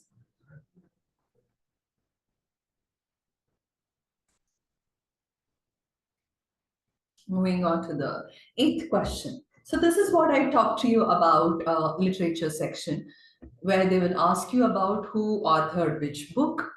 These questions that you see here, There are three questions from the literature section. As you can see, 8th, ninth, and 10th are the popular literatures that they have asked you here about. One is the Greek epic Iliad, the ninth is about Shakespeare, and the 10th is about William Wordsworth.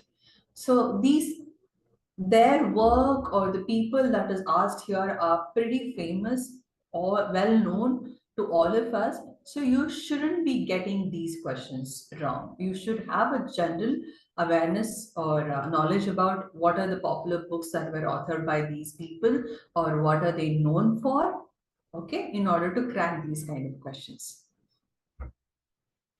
The answers are already pouring. Eighth is C. Okay. Praveen, sorry. Rakshita, you have given me the eighth answer. Is that the eighth answer? No, that's wrong. Praveen, nine. Wait a second. Oh, not written by William Shakespeare. Okay. Well, we'll deal with one question at a time, please. You can't be giving me the answers to the ninth and tenth at once. That will confuse us. Ninganna. Okay, Ninganna, you've given the right answer for the eighth one. So we'll deal it. Yeah. The author of the Greek epic, the Iliad, is.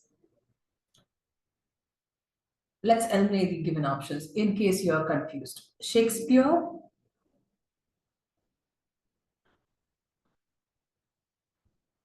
second.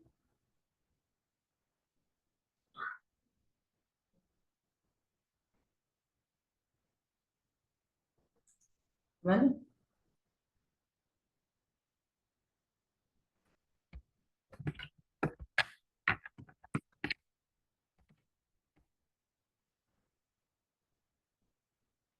okay. Eighth one. The author of the Greek epic, the Iliad, is. Let's consider. Shakespeare wrote only plays, and he did not write anything about Greek. Let put him aside. Dante. No, Aristotle is a philosopher and an inventor. Sorry, scholar, not an inventor. Sorry.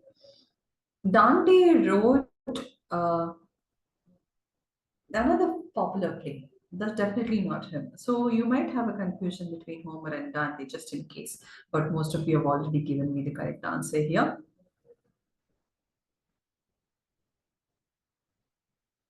That is Homer. It's pretty popular. Dante, he wrote um, Divine Comedy. He's popularly known for Divine Comedy.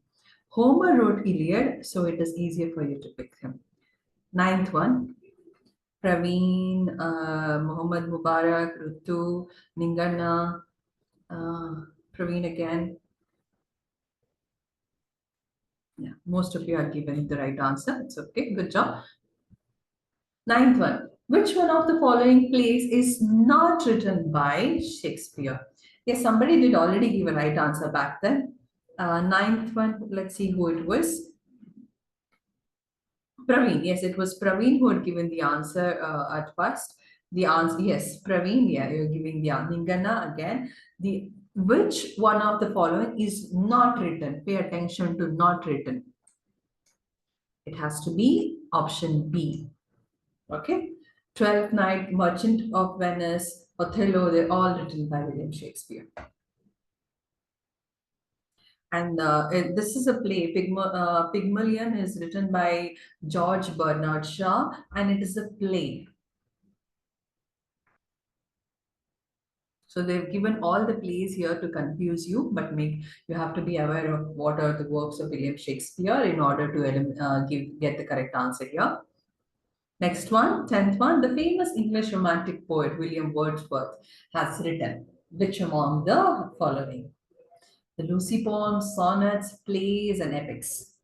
Yeah, very good, Kajal. Good job. William Wordsworth is known for Lucy poems. Though he has written sonnets, but you're going to still pick Lucy poems. He has never written plays. He never dealt with it. Epics, no. It was never William Wordsworth's cup of tea. He used to write a lot about love poems and mostly about oneself. You're going to introspect about one's feeling. He dealt with it, and there's a famous poem that he wrote, a Lucy poems, about this girl. It's well known to the whole world. So the answer here is Lucy poems. The Lucy poems.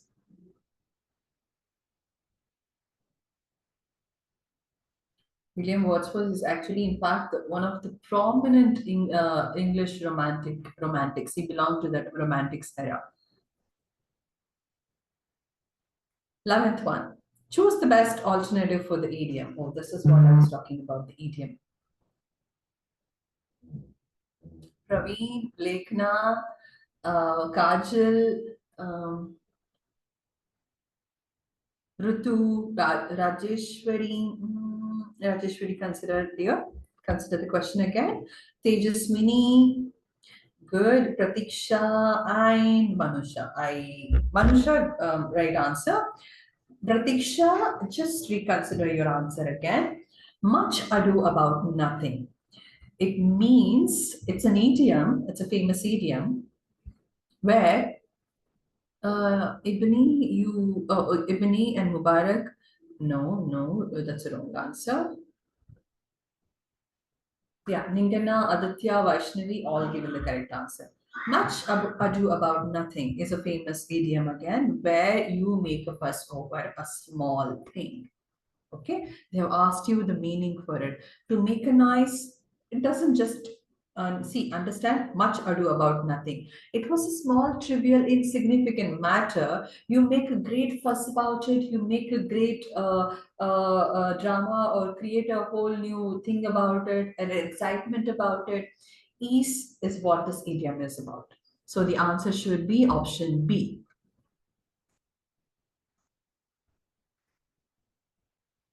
Okay, I think you've moved on to the 12th one, Kavya. Uh, yeah, Rajeshwari, you got the right one.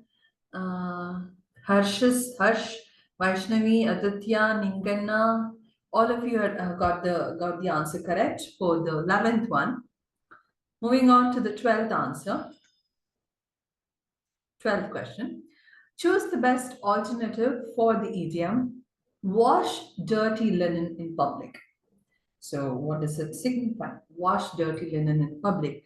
It doesn't signify to wash clothes. I told you, don't go by the literal meaning in the idioms.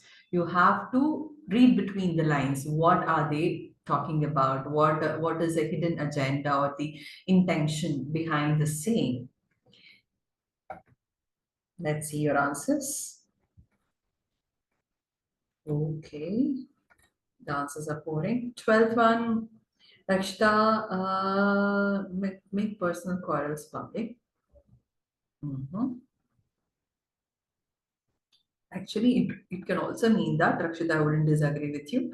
Aditya, no, wrong answer. Harsh, B or D. Okay, you're stuck there. Slochana, wrong answer. Praveen, wait, let us consider that.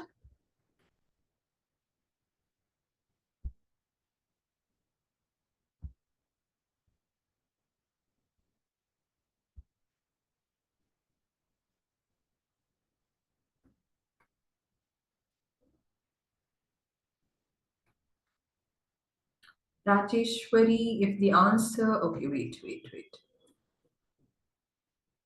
Okay, Sulochana, you've given A as the answer. That's not the answer. To talk dirty things in public, no. Option B is not the right answer. Option C, Pratiksha, read between the lines. Don't go by the literal meaning of the sentence there. A.V. Suresh, right answer. Kajal, right answer. Rajeshwari, yes, yeah, I told you people are prone to get confused between B and D for it. Yes, Ninganna, Rajeshwari did get confused with that. Praveen, right answer. Sulochana, I told you it's not Harsh. B and D, you told me. Well, D is the right answer. A, no, Aditya. Rakshita, good job. Anashri, good job. Ritu, no. Shravanti, Tejaswini, Charita, Chavanti and Tejaswini, right? Correct answer. Vaishnavi, correct answer. Charita, no. Yeah, you tend to get confused with the option B here. Yes, most of you did give me to make personal quarrels public. Yeah, option D is the right answer. See, the idiom wash dirty linen in public means to discuss or disclose private or personal matters in a public or in an inappropriate setting. Okay, so more than dirty talk or any other intimate talk, it's about making one's personal talk or a quarrel taking place in public.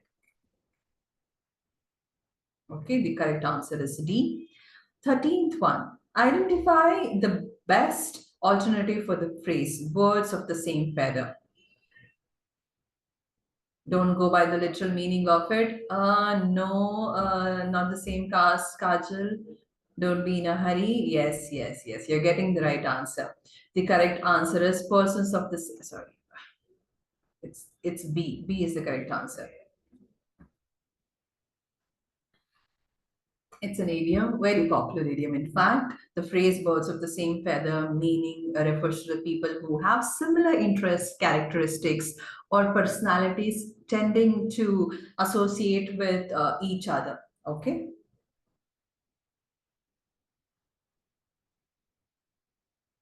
Identify one word substitute. See, I gave an example of this while teaching. Identify the one word substitute for a concluding speech or comment at the end of the play. Yes, you all got the answer correct. It's epilogue. The concluding comment or a speech at the end of a play, underline it's the remember it's play, it is epilogue. Ephemeral is something that is temporary. Crusade, no. Indelible, no. It has to be epilogue. Find one word substitute for one who adapts oneself readily to various situation. Shravanti, oh, Sulochana, I had got the answer wrong for the previous one. It's okay. You're still learning. You'll get it. Ramamurthy, no. The answer for the 15th one, please reconsider. Veteran has to be somebody who is experienced in a particular field as such. So a person who is adaptable to any situation readily, what do we call that person as? Yes, yes, you're getting it. I can see so many answers pouring in. Correct answers. Answer is versatile. Yes.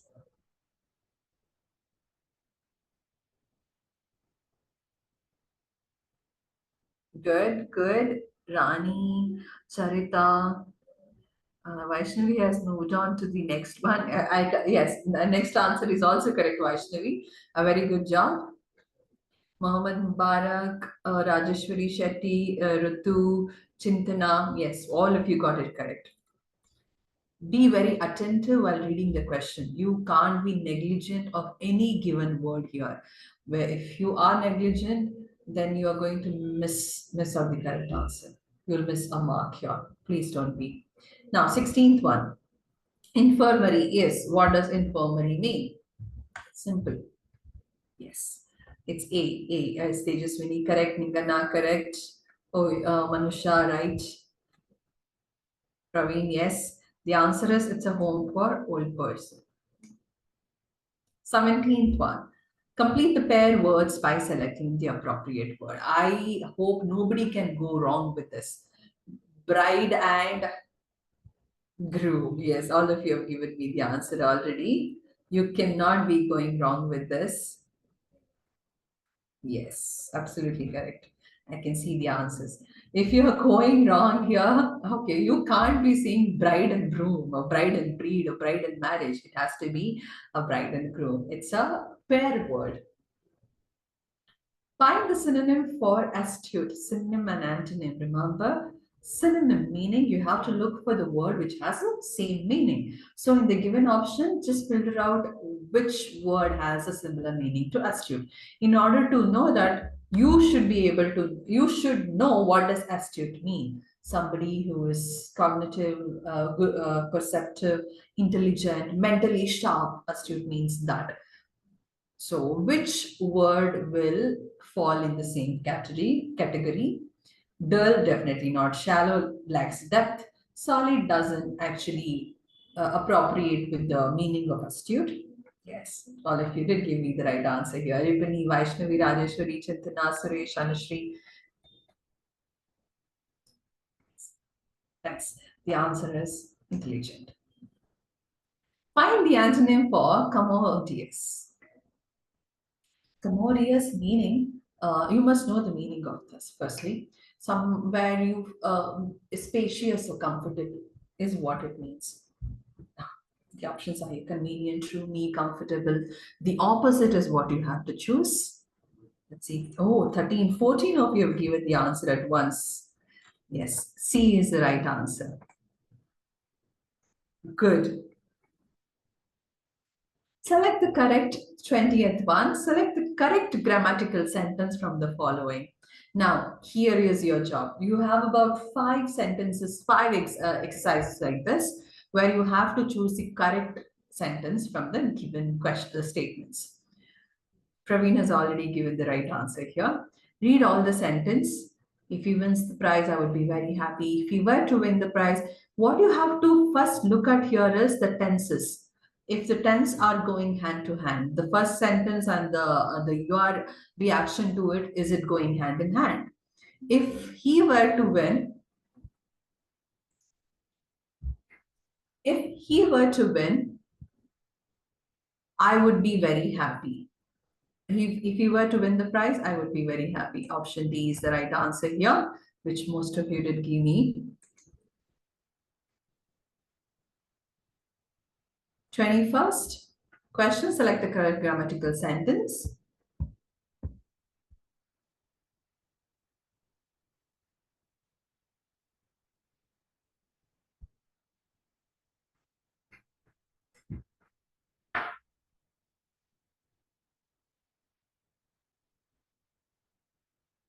The duty of a housewife is to wait on the guest.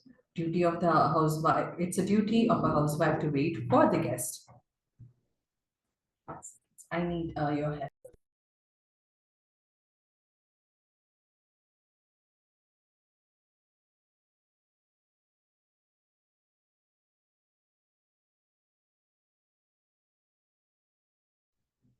Well, we'll quickly run through the remaining set of questions. The answer to that is A. If you have got it right, let me see. Kajal, it is a duty of the housewife to await the guest, to wait on the guest. The correct grammatical sentence is this.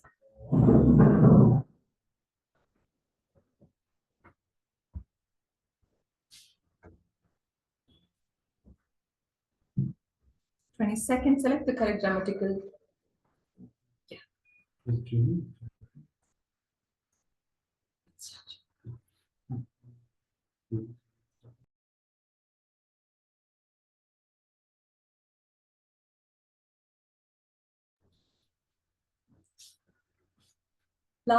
Okay, we're coming to the last bit. The teacher asked the students to thoroughly study this book. A is the right answer in this.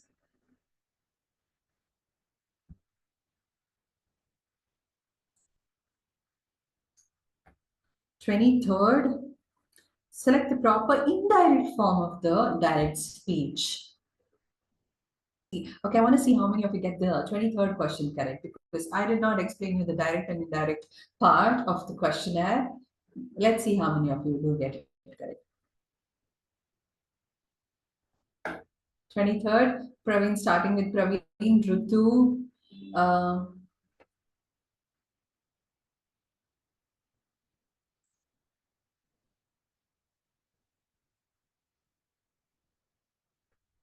Manusha, Mingana. Yes, the first statement is the correct statement.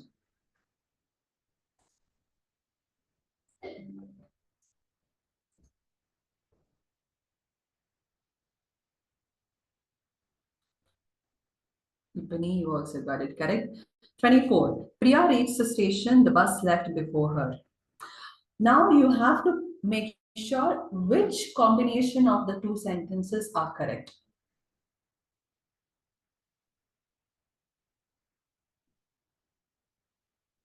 Option A is the right answer. Yes, Tejaswini, Ipani.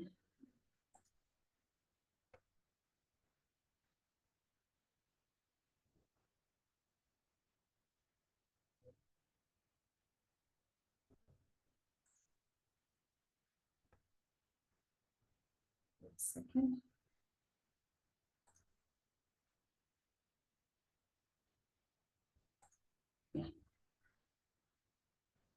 24th, A has to be the correct answer. When Priya reached the station, the bus had already left. Rajeshwari, you had got it. Kajal, you got it at the first. 25th, last question. Select the correct grammatical sentence.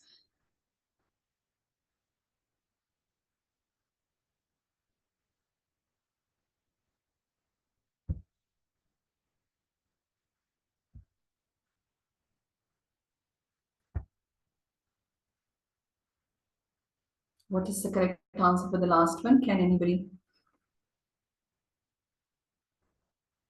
Mm-hmm. Mm-hmm. You're okay. Pratiksha, Ningana, Kajal, you're right. Ibni, Pratiksha, Ningana, sorry, the last answer is wrong by all. Kajal got it correct. It's the A. He is surely the best of the two players.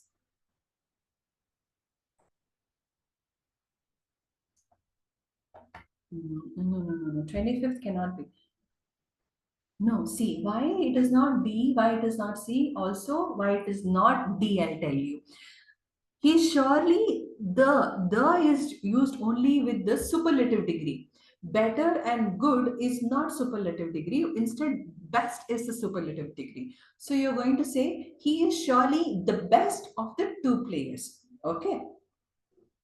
So the should be used only with the superlative degree. It cannot be used with the better or good, and surely cannot come at last. See, last option. He is the best player of the two. He is the best player of the two is good, but added surely at the end is not the correct grammatical sentence.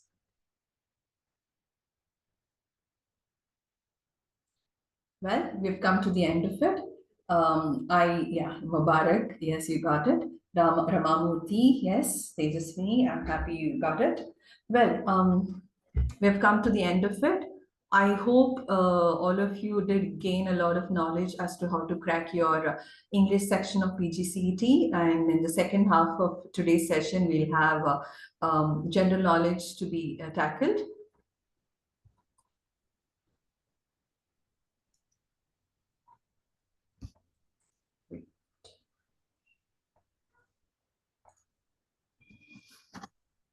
Yes, Professor Aradhana, I hope you are done. Yes, ma'am. Yeah. Thank you, all of you. Yeah, thank you once again to all of you. I hope you have gotten whatever you required for the today's session. I suggest you please expand your vocabulary by reading a lot of books and listening to a lot of English, spoken English. That will help you. They'll be just looking for your basic English grammar. So make sure you have a quick brush up of that before going attending this exam. So all the best. Thank you all of you. Had a great time and I really loved all of your response. Thank you. Thank you so much. Yes, on behalf of AIMIT, I would also like to extend a heartfelt thanks to Professor Aradhana for taking the session so lively. I hope our participants have learnt a lot of things regarding the English language that they would be tackling in their PGCET exam. Thank you, Aradhana. Thank you for your time. Thank you. Dear participants, we would be continuing with the GK section.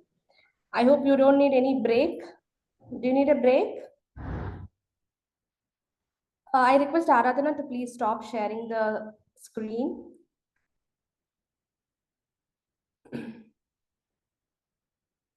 Yes. Do you need a break? No break. That's nice, Pratiksha. Thank you. Slides, PDF, please. Definitely, we'll be sharing all the material in the group once we complete all the 4 sessions. All English, then the recordings of all the 4 sessions, that is 4 days sessions, whatever you are going to learn here. So everything will be shared in the group that the PGCET group that we have created. So we'll be sharing all the material on next Tuesday, that is on 30th. Okay, yes. So let us start with our session on GK. So to introduce me briefly, I'm Professor Rashmi. I'm working in Adarsh from the past 5 years. So, I mean, what else to say? I will just go to the syllabus directly and we will just have a look at what are the important points that we have to cover up in the subject of general knowledge. See, basically, as all of us know, right, general knowledge is such a subject where there is no beginning and there is no end for it. All believe that? Yes? Yes. So it's a subject where anything under the sun can be asked. Okay, it can be related to our Indian system, or it can be related to the world, it can be related to the entire globe, the solar system, anything and everything can be asked in the general knowledge. So there is a small part of syllabus which is being given for the PGCET. So as already discussed by other experts, so in the PGCET exam, you can expect 20 marks from general knowledge. So this time you will be having 5 subjects, right? So computer awareness has been introduced as a new subject. So including that, you will be getting 20 marks from each subject. So if you concentrate a bit on 5 areas that are being there for your PGCET, definitely you can score very good ranking. So to begin with, let me just check out or show you the syllabus of the general knowledge. So this is the syllabus. Can you all see? So you should know about the Indian business environment, global environment, social events, cultural events, economics, management, political, historical events, social affairs, awards, personalities, achievements, science and technology, humanities, entrepreneurs, business communication, everything. Okay, so during our childhood days, I think you can remember that whenever we used to have these GK classes, we used to feel so happy and we used to enjoy because nobody used to pressurize us to write, to make a note or things like that. So we just used to listen and understand some of the important things which are happening around us. The most important key to clear this GK paper or the GK questions that will appear in the PGCET exam is your common sense. The way you are going to use your common sense and apply it, that will help you to get good marks. So it is very difficult to remember whatever is happening around us, and we cannot notice each and everything. So what I will be doing here is I will be coming up with few questions, so with the help of which you can learn, or you will get to know what kind of questions will come up in the PGCET examination with regard to the subject general knowledge. Okay, so let us start. It is going to be a discussion kind of a thing. So I'm not here to explain you what is business environment, what is economics and things like that. So straight away we will go with the questions. So all the questions that I have selected or identified here are from the previous year question papers. And along with that, I have added few current affairs or the latest information questions in the slides that I'm going to share with you people. So before starting, one simple question: who is the Prime Minister of India? All of us know that, right? Who is the Prime Minister of India? Yes. Who is the President of India? Second question is, who is the President of India? President of India, don't know. Draupadi Murmu. Yes, Rutu, you are right. Who is the Vice President of India? Don't Google it up now. Just tell me whether you know the answer or not. Who is the Vice President of India? Don't know. I appreciate your honesty. So this is what we have to concentrate on. All of us will look at those important positions or important key areas, and we think that, okay, they are important, and if we know that, we are good in general knowledge. So that is not the way. So you should always know, or you should always concentrate on the second best or the third best in any category that you are going to study about in general knowledge. So Praveen, you got it right. It is Jagdeep Dhankar, who is the Vice President of India. So having known what are the important points to concentrate on? So let us start with the first question. So here I have the first question for you. Who elects the President of India? You have the options like, is it Lok Sabha, Rajya Sabha, people of India, or the Parliament and State Assembly?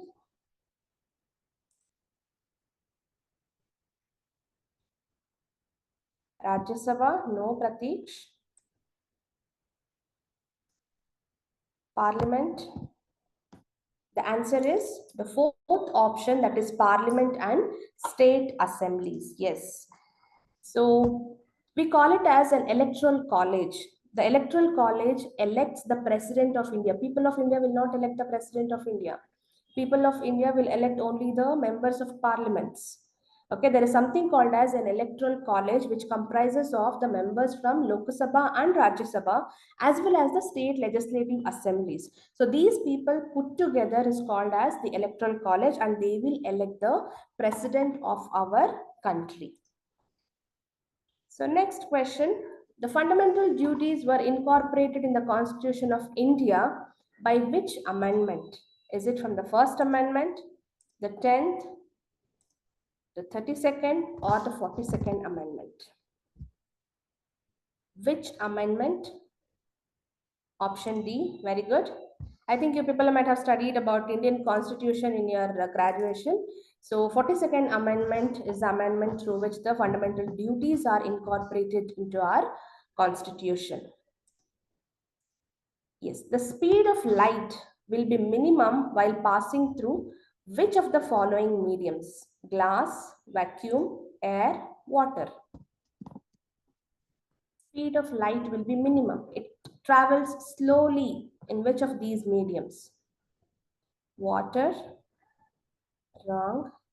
Option A, Praveen, glass, correct. Vacuum, wrong. The option is glass. The right answer is glass. It travels at a faster rate. It travels at a minimum speed in the glass. Next, I think this most of us know, the time taken by the sun to revolve around the center of our galaxy is 50 million years, 100 million years, 250 million years, and 365 million years. 365 million years. 365 days are there in a year. So does the sun, time taken by the sun to revolve around the center to our galaxy is, it is 250 million years. Okay. So the next one is, yes, Mohammed, you are right. The oldest monarchy in the world is that of which country? Monarchy, rule of the kings. The oldest monarchy was found in which country? Japan, and somebody is telling KDPL, Nepal. It's Japan. Okay. Yes, it's Japan. The vice president is elected by an electoral college consisting of which of the following? Vice president is elected by an electoral college consisting of which of the following? All these points I think you might have studied in the Indian Constitution paper. So just recollect whatever you have studied. Option A, B, A, D. Any other answer? Option 3, C. Oh my God, so many options. So it is all the members of Lok Sabha and Rajya Sabha. So option D, those who told option D. So that's the right answer. So this, all members of parliament and state legislative assemblies, is for the president. For the vice president, it is only the members of Lok Sabha and Rajya Sabha. Okay. So this is going to be a kind of a revision for you, or getting to know few things, what is happening around us, and based on that you can attempt your questions of GK in the exam. In which of the following states of India, is it legal for a Hindu male and illegal for a Muslim male to have more than one living wife? Understand the question carefully. It is legal for a Hindu male and illegal for a Muslim male to have more than one living wife. Andre Muslims ke they have the option. Sorry, they don't have the option. And into option is. So which state has this? Himachal, Nagaland. Any other answer? Not sure. It's Goa. So in Goa, right? So it is legal for Hindu male and illegal for Muslim male to have more than one living wife. Next, history questions. A few history questions here. Where did Buddha die? Gautama Buddha, right? Buddhism, all of us know. So where did he die?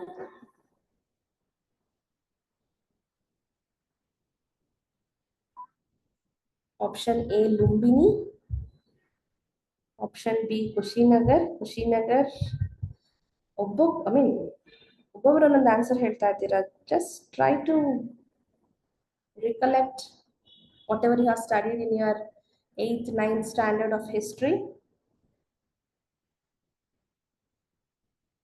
Magadha, Kushinagar. Buddha died in Kushinagar. Those who told Kushinagar, that is the right answer. So where did Buddha born? Where did he born? Lumbini. Yes, Archana, Suresh, you are right. So Lumbini, he was born at Lumbini and he died at Kushinagar. Next. So question from the banking sector. India has different categories of commercial banks. Which of the following is not one such category?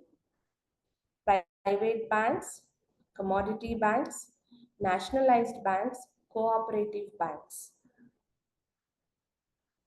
Different categories of commercial banks are there. So which one of these is not a category? Option B. Very good. So it is commodity bank. Foreign banks is also an option. So commodity banks are not a part of the commercial banks. Yes, so this is a simple question. Next, which of the following organizations or agencies has established a fund known as Investor Protection Fund? There's something called as Investor Protection Fund, which is being established by an agency. And which is that agency? SEBI. BSc, somebody is telling BSc. Sulochana, you got it wrong. So it is SEBI.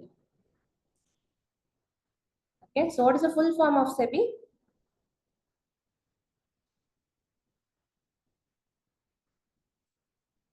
Security Exchange. It's the Securities Exchange Board of India. Yes, you are right. Security Exchange Board of India. So it is an agency, right, or an organization which protects the interest of investors in our country. So anything which you get the questions related to stock market, or which is the nodal agency that monitors the functioning of the stock market, or which protects the interest of the investors, right, which gives the right for the companies to come up with their IPOs and take up the money from the stock market and things like that. So you can blindly go to SEBI. Okay. Next, countries and currencies. What is the currency of Bangladesh? Don't Google it up. What is the currency of Bangladesh?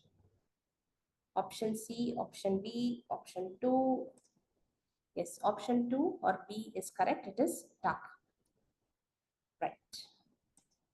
Next, Rand is the currency of, oh my God, sorry.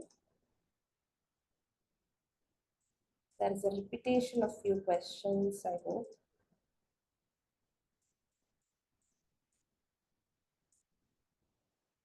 Just give me a second. Yes, what is the currency of Malaysia? Oh my God, I got it. So it is ringgit is the currency of Malaysia. So maybe while preparing the PPT, some few points have been missed out. No problem. Next, Kathak is a dance form of which state?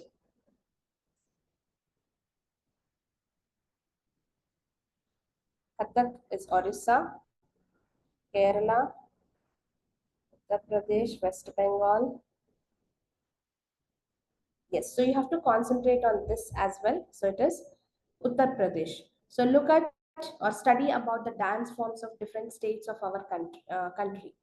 Okay, so what is the dance form of Karnataka? What is the dance form of Tamil Nadu?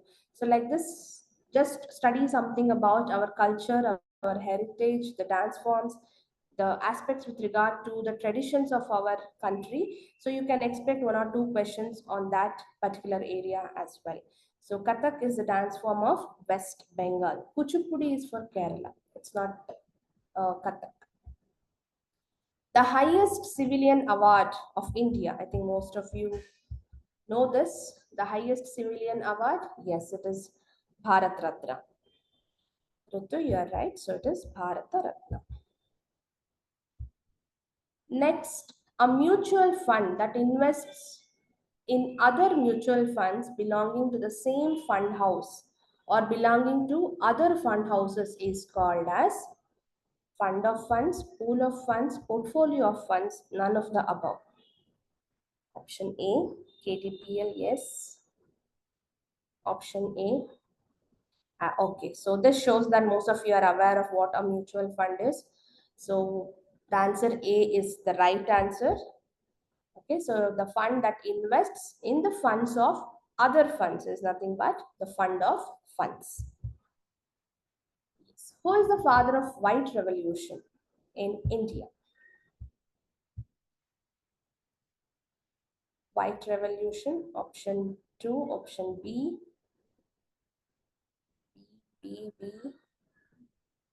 Yes, Varghese Kurian is the father of white revolution.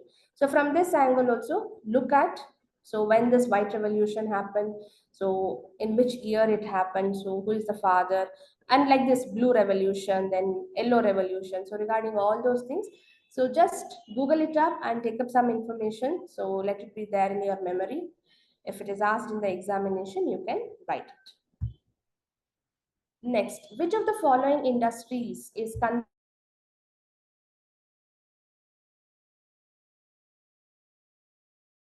considered steel?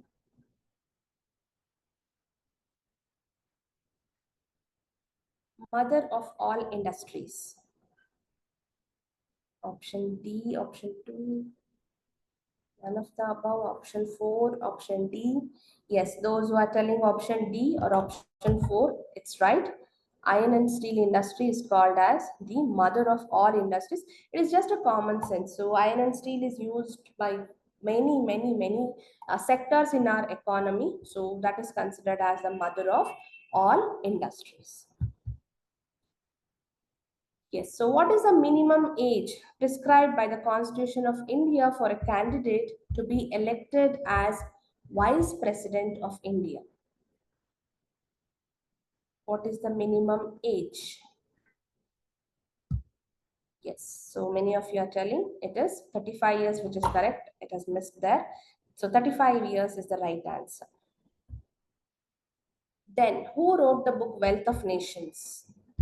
Raghuram Rajan, Adam Smith, J.M. Keynes, none of the above.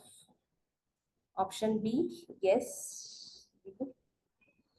Wealth of Nations is written by the father of economics, that is Adam Smith. Who wrote the book New Dimensions of India's Foreign Policy? New Dimensions of India's Foreign Policy. Option B, Abdul Kalam Azad. Option A, Archana Deepu, yes. Archana Deepu, you got it correct. So it is Atal Bihari Vajpayee. So here also you can expect one question from the books and the author. Okay, I will be sharing you a document at the end of the session. So where we have listed the important books and the authors. So you can refer that particular document so that you will have the list of books and the details regarding the authors. Next, which among the following is a noble gas? So the science related question. Is it nitrogen, hydrogen, helium, and oxygen? It is option, somebody is telling 2, someone is telling D, C. It is option C, helium. Okay, yes. Next, which one of the following is a public sector unit?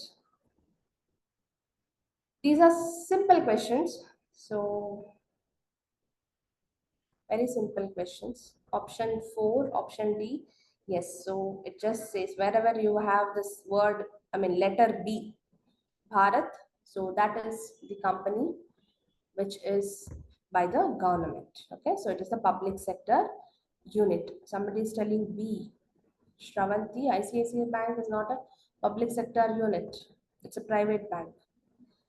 Okay, so BHEL, that is Bharat Heavy Electricals Limited, is the public sector unit. So blindly, you can just look for this alphabet B or H, Hindustan or Bharat, wherever it comes, that is a public sector unit. So those are some of the questions which are there. Apart from that, let me just share one more document. So don't think that, I mean, it's not a matter of thinking. So whenever we talk about GK, we can't keep explaining the concepts here. So we just have to know what is happening around us and what are the important key points or key factors that we have to look into. Okay, can you see this Word document here? Yes.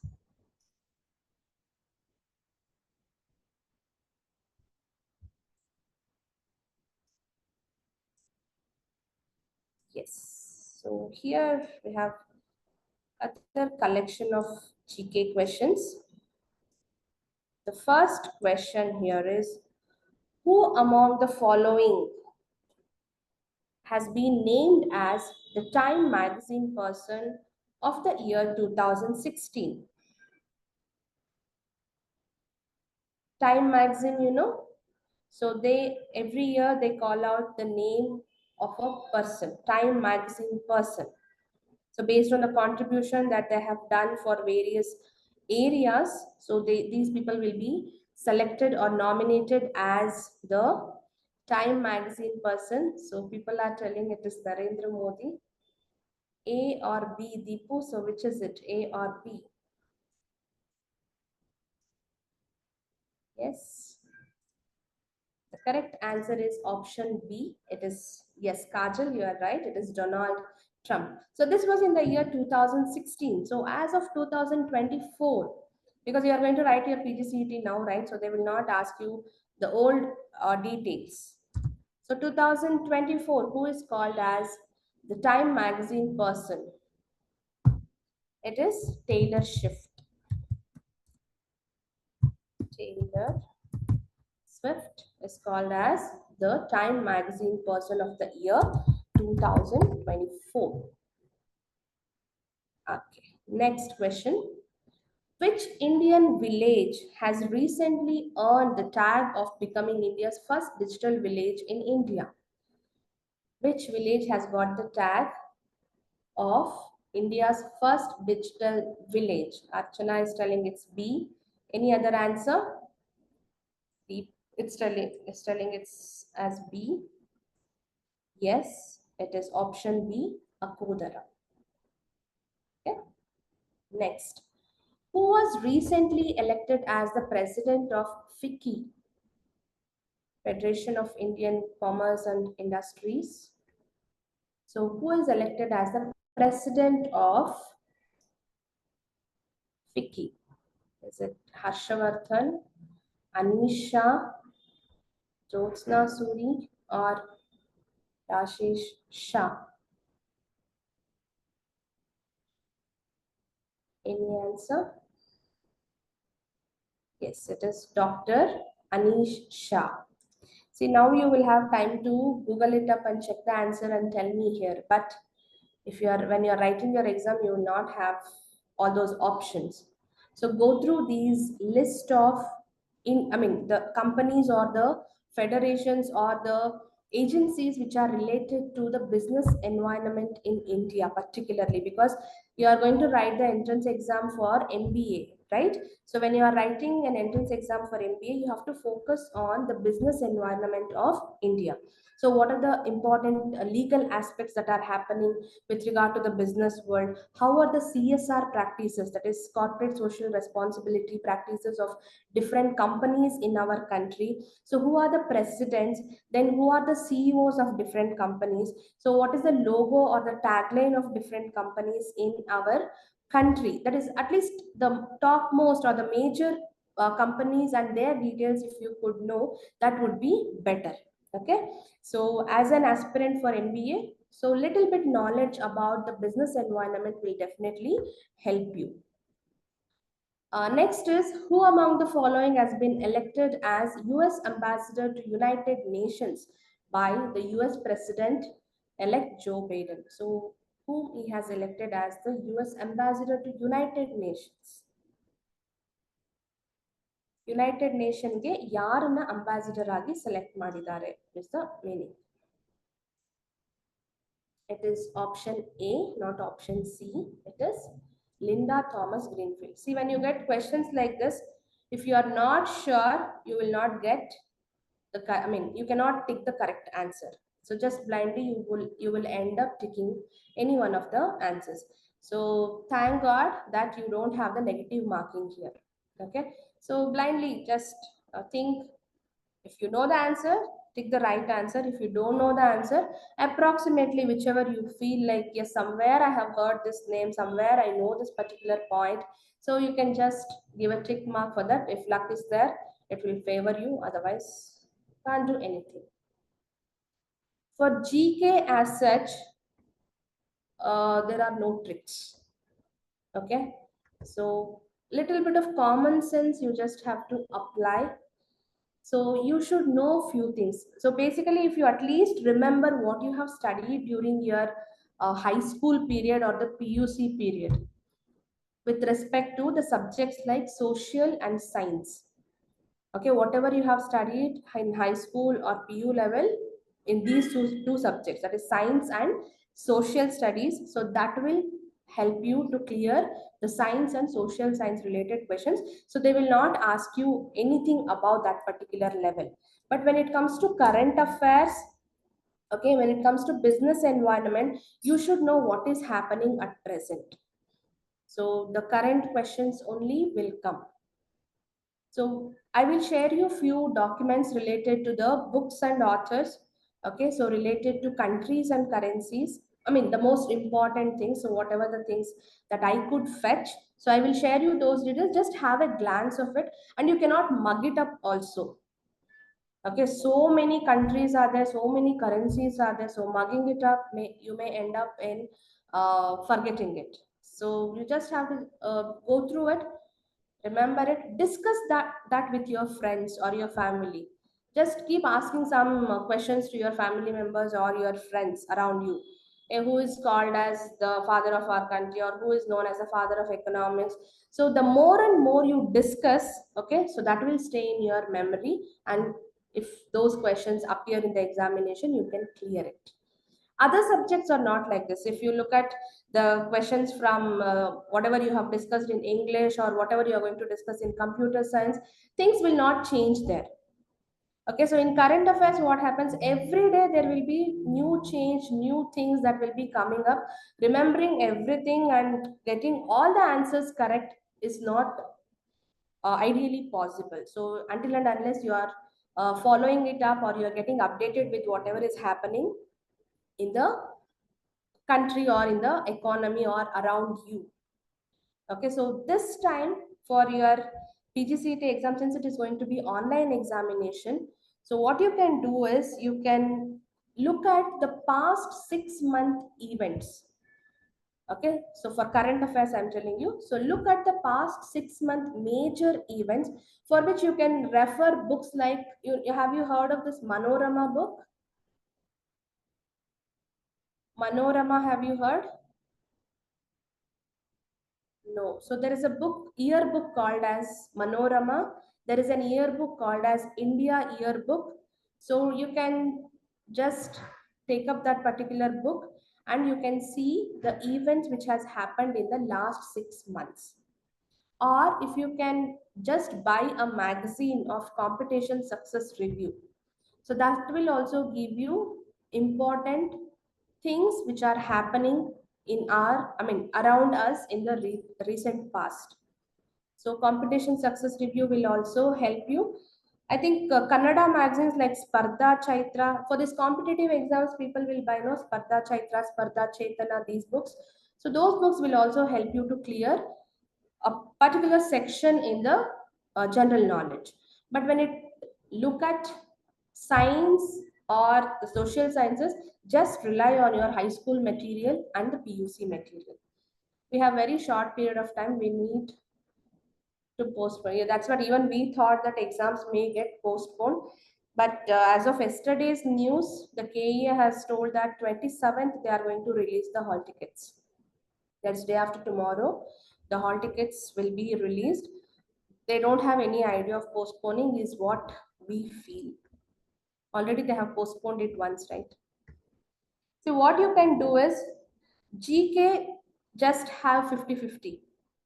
Okay, so if you are getting 20 questions, so at least 10 questions you could be able to crack, is what I feel, because most of the people who are, most of the questions that will appear maybe slightly simpler and you can attempt them. So in the 20 questions, at least you can clear 10 questions. The more marks that you have to score is in the other four sections. Okay, so there people cannot change anything.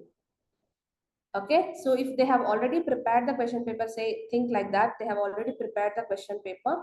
So they cannot change any questions in aptitude, they cannot change any questions in logical reasoning, they cannot change the questions from the quantitative analysis. Okay, so negative marking is not there, and they cannot change even the computer questions. Only the current affairs related questions can be changed, because things keep on changing. Even if you are not updated with the things, you have other 80 marks to score. So practice more of those areas questions, since you have very less time for you to prepare. So in this lesson, you have to plan which area you have to concentrate on, and based on that, you have to score good marks. GK and English, I have a big problem. English is not at all a problem. GK is a problem for everyone. Even if you tell me to write any competitive exam, GK is a problem for me as well. Why? Because things get updated. If we are not updated, definitely we cannot we cannot get the right answers. English, you can do it. English, you have a prescribed syllabus. So take any one small, the 10 rupee, 20 rupee grammar books will come, right? So take those books, or you can, I will share the material what ma'am has discussed in the morning session. So go through all the points there. So that will easily help you to clear English. So don't worry about English. Just practice 1 or 2 days, you will get it.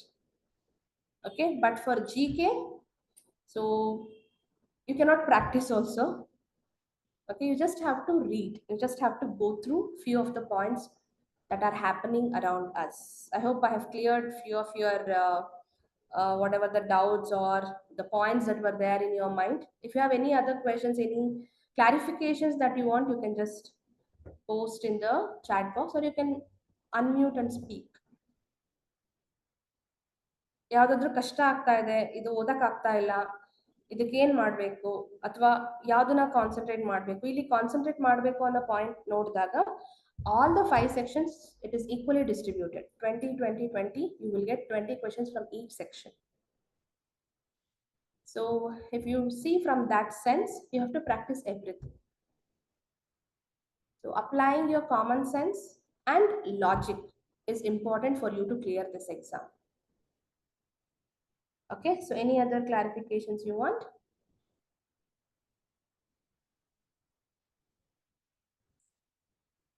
Okay, so shall we go to the next question? Yes. Name the person who has recently replaced Cyrus Mistry as the chairman of Tata Global Beverages. Is it Ratan Tata, Lalit Modi? Yes, it is Harish Bhatt. Yes, Archana, you are right. It is option C, Harish Bhatt. What is the newly launched toll-free helpline number for Unique Identification Authority of India? Exams in writing, or it's computer-based exam? It's online exam that you are going to write this time. 1947, Deepu? Yes, Deepu, you are right. It's 1947 is the toll-free number. That is the last four digits. So before that, we have that usual 1800. So that number is there. So 1947 is the toll-free number for all our Aadhaar-related informations to be fetched. Then, by when Indian Railways recently set the target to become world's largest green railway with zero carbon emission? 2030. Yeah, so see here, this is just a common sense. Okay, so just I think you are applying your common sense. So whatever the target that the government is going to set, it will not be in the near future. It will be little some 4 or 5 years more itself. Okay, so 2025 and the next year only. So next for 1 year they cannot set the target. Okay, so it is 2030. Next, name the Indian states that have jointly topped ease of doing business reforms ranking 2015-16. So this particular ranking was done in the year 2015-16 only. So don't think that it is the old information. So after that, it is not been done. So according to 2015-16 ranking with regard to ease of doing business. So which Indian states have topped is the question. Is it Andhra and Kerala, Andhra and Tamil Nadu? KDPL is telling it is Andhra and Karnataka. Any other answer? It is Andhra and Telangana. Option C. Yes, Pratiksha. Next, name the creative agency that has been appointed by Niti Aayog, which has replaced our planning commission. So for running its campaigns. So Niti Aayog or ಏನೇನ್ activities ಮಾಡ್ತಾರೆ, how they are going to propagate it. Okay, how they are telling about their campaigns and things to the public. ಹೇಗೆ ಹೇಳ್ತಿದ್ದಾರೆ? Yes, Harsh, you are right. Pratiksha, it's not option A, it is option D. You can go to the LinkedIn, or you can even check in your Instagram also. This Thinkster, they have their account. So go through some of the events which are there in that Insta account. So questions may come from that also, because it is related to the government. So whatever the policies, the programs that the government is going to do, so those questions may appear in your examination also. So follow this particular Insta account also, that is Thinkster. Next, which Indian FMCG player is planning to make use of artificial insemination technique to 92% female offspring cows? At the moment we say cows, people remember Amul, is it? Harsh? People is telling it's D. Yes, it's D. Option D, Patanjali. So now everywhere Patanjali is taking over many things. Yes, it is Patanjali is the right answer. Who was recently selected by the UN Security Council as the next UN Secretary General? So it is option A. Okay, Antonio. See, these kind of questions, it's difficult to remember, to be honest. Something is happening in US, something is happening in UN, something is happening in UK. So if we are not following it up, we may not be able to relate it. So you can just Check your luck there. If you are sure, you can just always give the right answer. Next, name the instant messaging mobile application launched by Google. Yes, you are telling option C. Any other answer? Option A, option C. Alu is correct, but spelling is A double O. Sorry, double L O. Google Alu. Next question. Which country has topped the Global Competitiveness Index, GCI of 2022? Global Competitive Index. Telling option C, United States of America. Somebody is telling, Harsh is telling B or the Singapore or Sweden. Okay, why not Denmark? Why not Denmark? Actually, the correct answer is Denmark. Okay, so look at few concepts or look at few areas of the European belt of Denmark, Norway, Sweden. So whenever you get the questions related to happiness index, okay, so human development index, so these are the countries which are in the top list. Sweden, Denmark, Norway. So these countries are there in the top list. Okay, whenever if there is any global related index, happiness index, okay, poverty index, they are in the least. We are in the top, like that. So it is just the application of your common sense. In which state of India Adani Energy, that is Green Energy Limited, has installed world's largest solar power plant of 648 megawatts? Adani Green Energy. Vaishnavi is telling Karnataka. Deepu is telling Tamil Nadu. Yes, it is Tamil Nadu. Actually, in the company name itself, they have here in the brackets, they give Tamil Nadu. Okay, so if it is given, straight away you can tick it up and you will get that marks. Who is appointed as the chairman of Life Insurance Corporation of India recently? LIC? Option B or C? Option C. Yes, Archana, you are in the D2. You are right. It is option C. Siddhartha Mohanty. So these kind of things you have to study. You have to read. Which stock exchange became the first Indian stock exchange to file initial public offering with SEBI?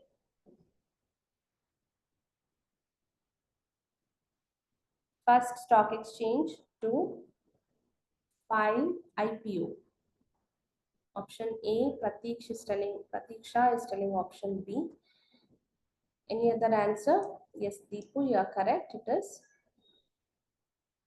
not Deepu. Pratiksha is correct. It is Bombay Stock Exchange. Bombay Stock Exchange is the oldest stock exchange. Okay, it is there since 1857. So National Stock Exchange is of recent. It is in the 90s. It has been formulated.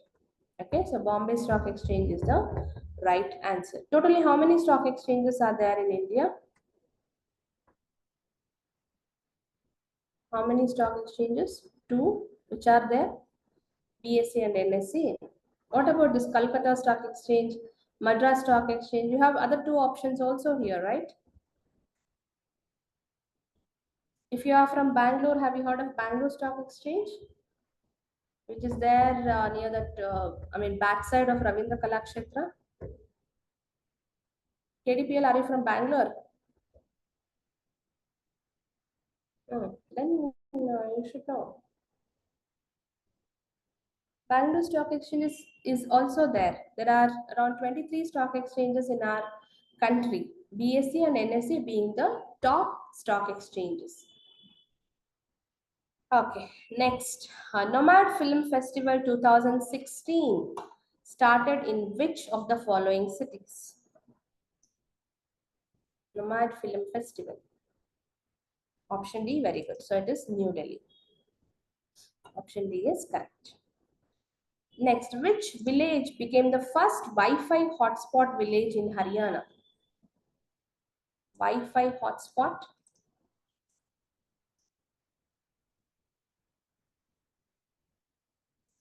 It is option C, Kuntala Garhu from Haryana. Who of the following topped the Forbes list of world's highest paid actors of 2023? Highest paid actors of 2023. Those who are interested in movies and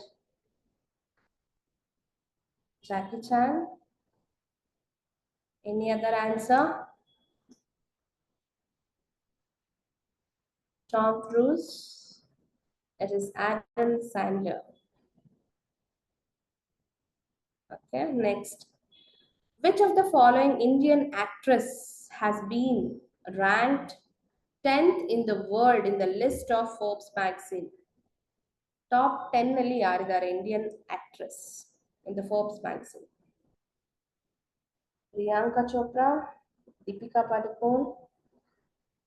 Yes, option D is correct. It's Deepika Padukone.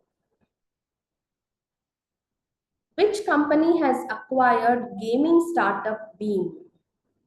Now gaming industry is booming, so have a look at few things. Even our Prime Minister Narendra Modi has spoken about spreading the awareness about this gaming industry, how it can be an option for the youngsters to start up their business or to start up their own ventures.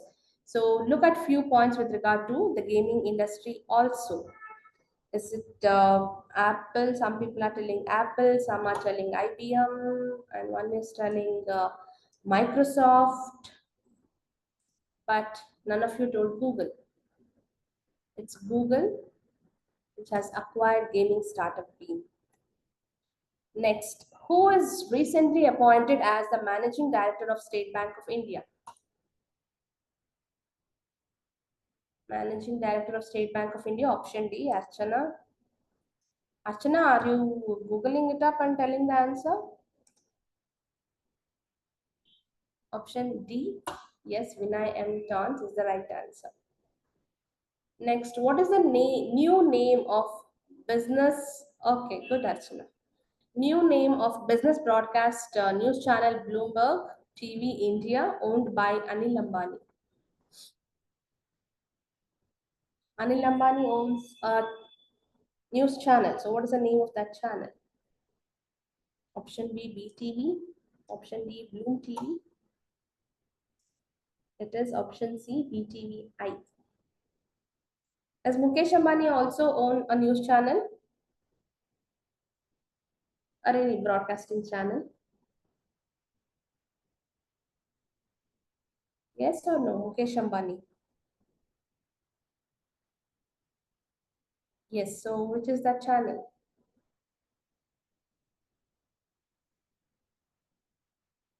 Video One is a company, man. It's not a channel. News 18, yes, Network 18 belongs to Mukesh Ambani. Okay, BTVI belongs to Anil Ambani. Okay, so these are few questions with related to GK. So next week again on Tuesday, I'll come up with a few more questions related to GK, and I will share the material, that is whatever the material that I could get for you to have a glance and prepare for the GK part of your PGCET examination. So as already I told you, so there is no explanation as such in this particular GK part. You will be just reading the question and you should know, I mean, if you know the answer, just tick it. Otherwise, just do a wild guess and you can give your answer. If the luck is good, definitely you can get the good marks. Yes, somebody is raising the hand, Kavya. Do you have anything to ask? And if you have any other clarifications with regard to our classes or things like that, you can feel free to ask me. Thank you, ma'am. GK and English, ma'am. Thank you. You're welcome. Anything else? Shall we wind up the session? Okay, if possible, have a look at, I mean, just search in the Google whether you can get the yearbooks, that is Manorama yearbook and the India yearbook, which I told. So if you can get the soft copy of that, so aram se you can go through the points from that book and write. And one more important thing is follow the recent news of our Indian government. So day before yesterday, the budget was released, right? Union budget. So just go through the important highlights of the union budget.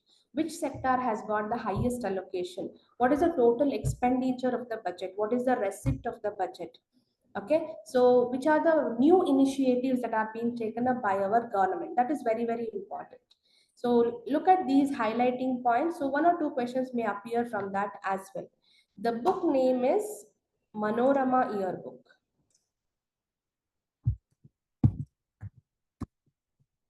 Panorama Yearbook or India Yearbook. There are two books, yearbooks. Don't try to purchase it, it is simply waste of money. Okay, yeah, regarding income tax also, standard deductions has increased. So follow those points so you can expect questions even from the budget also. Particularly for the northeastern region, lots of provisions have been made which were not done in the earlier budgets. Okay, so what are those important allocations that are there that are being done for the northeastern region, especially for the development of tribal community, their Ayurvedic things and points like that. So you may get questions regarding that aspect as well. So go through the highlights of the budget. Okay, so these are the two books, that is Manorama Yearbook, India Yearbook, which you can purchase. And I mean, I suggest you not to purchase simply for another 1 week or so. It's waste of your money. If you are preparing for your competitive exams or things like that in the future, that book will definitely help you. Only for this sake, don't purchase it. You can just Google it up. If you can get a soft copy of the information, you can read that. Okay, so with this, let us sign off for today. Thank you all for attending our sessions. So see you all on Saturday. So Saturday you will have a session on quantitative analysis, and next Tuesday you will have the session on computer awareness and the GK part. Okay, so next week GK part, I will do the polling. So let me see how many of you will come with some kind of preparation for the polling session. Thank you. Thank you all for attending the session.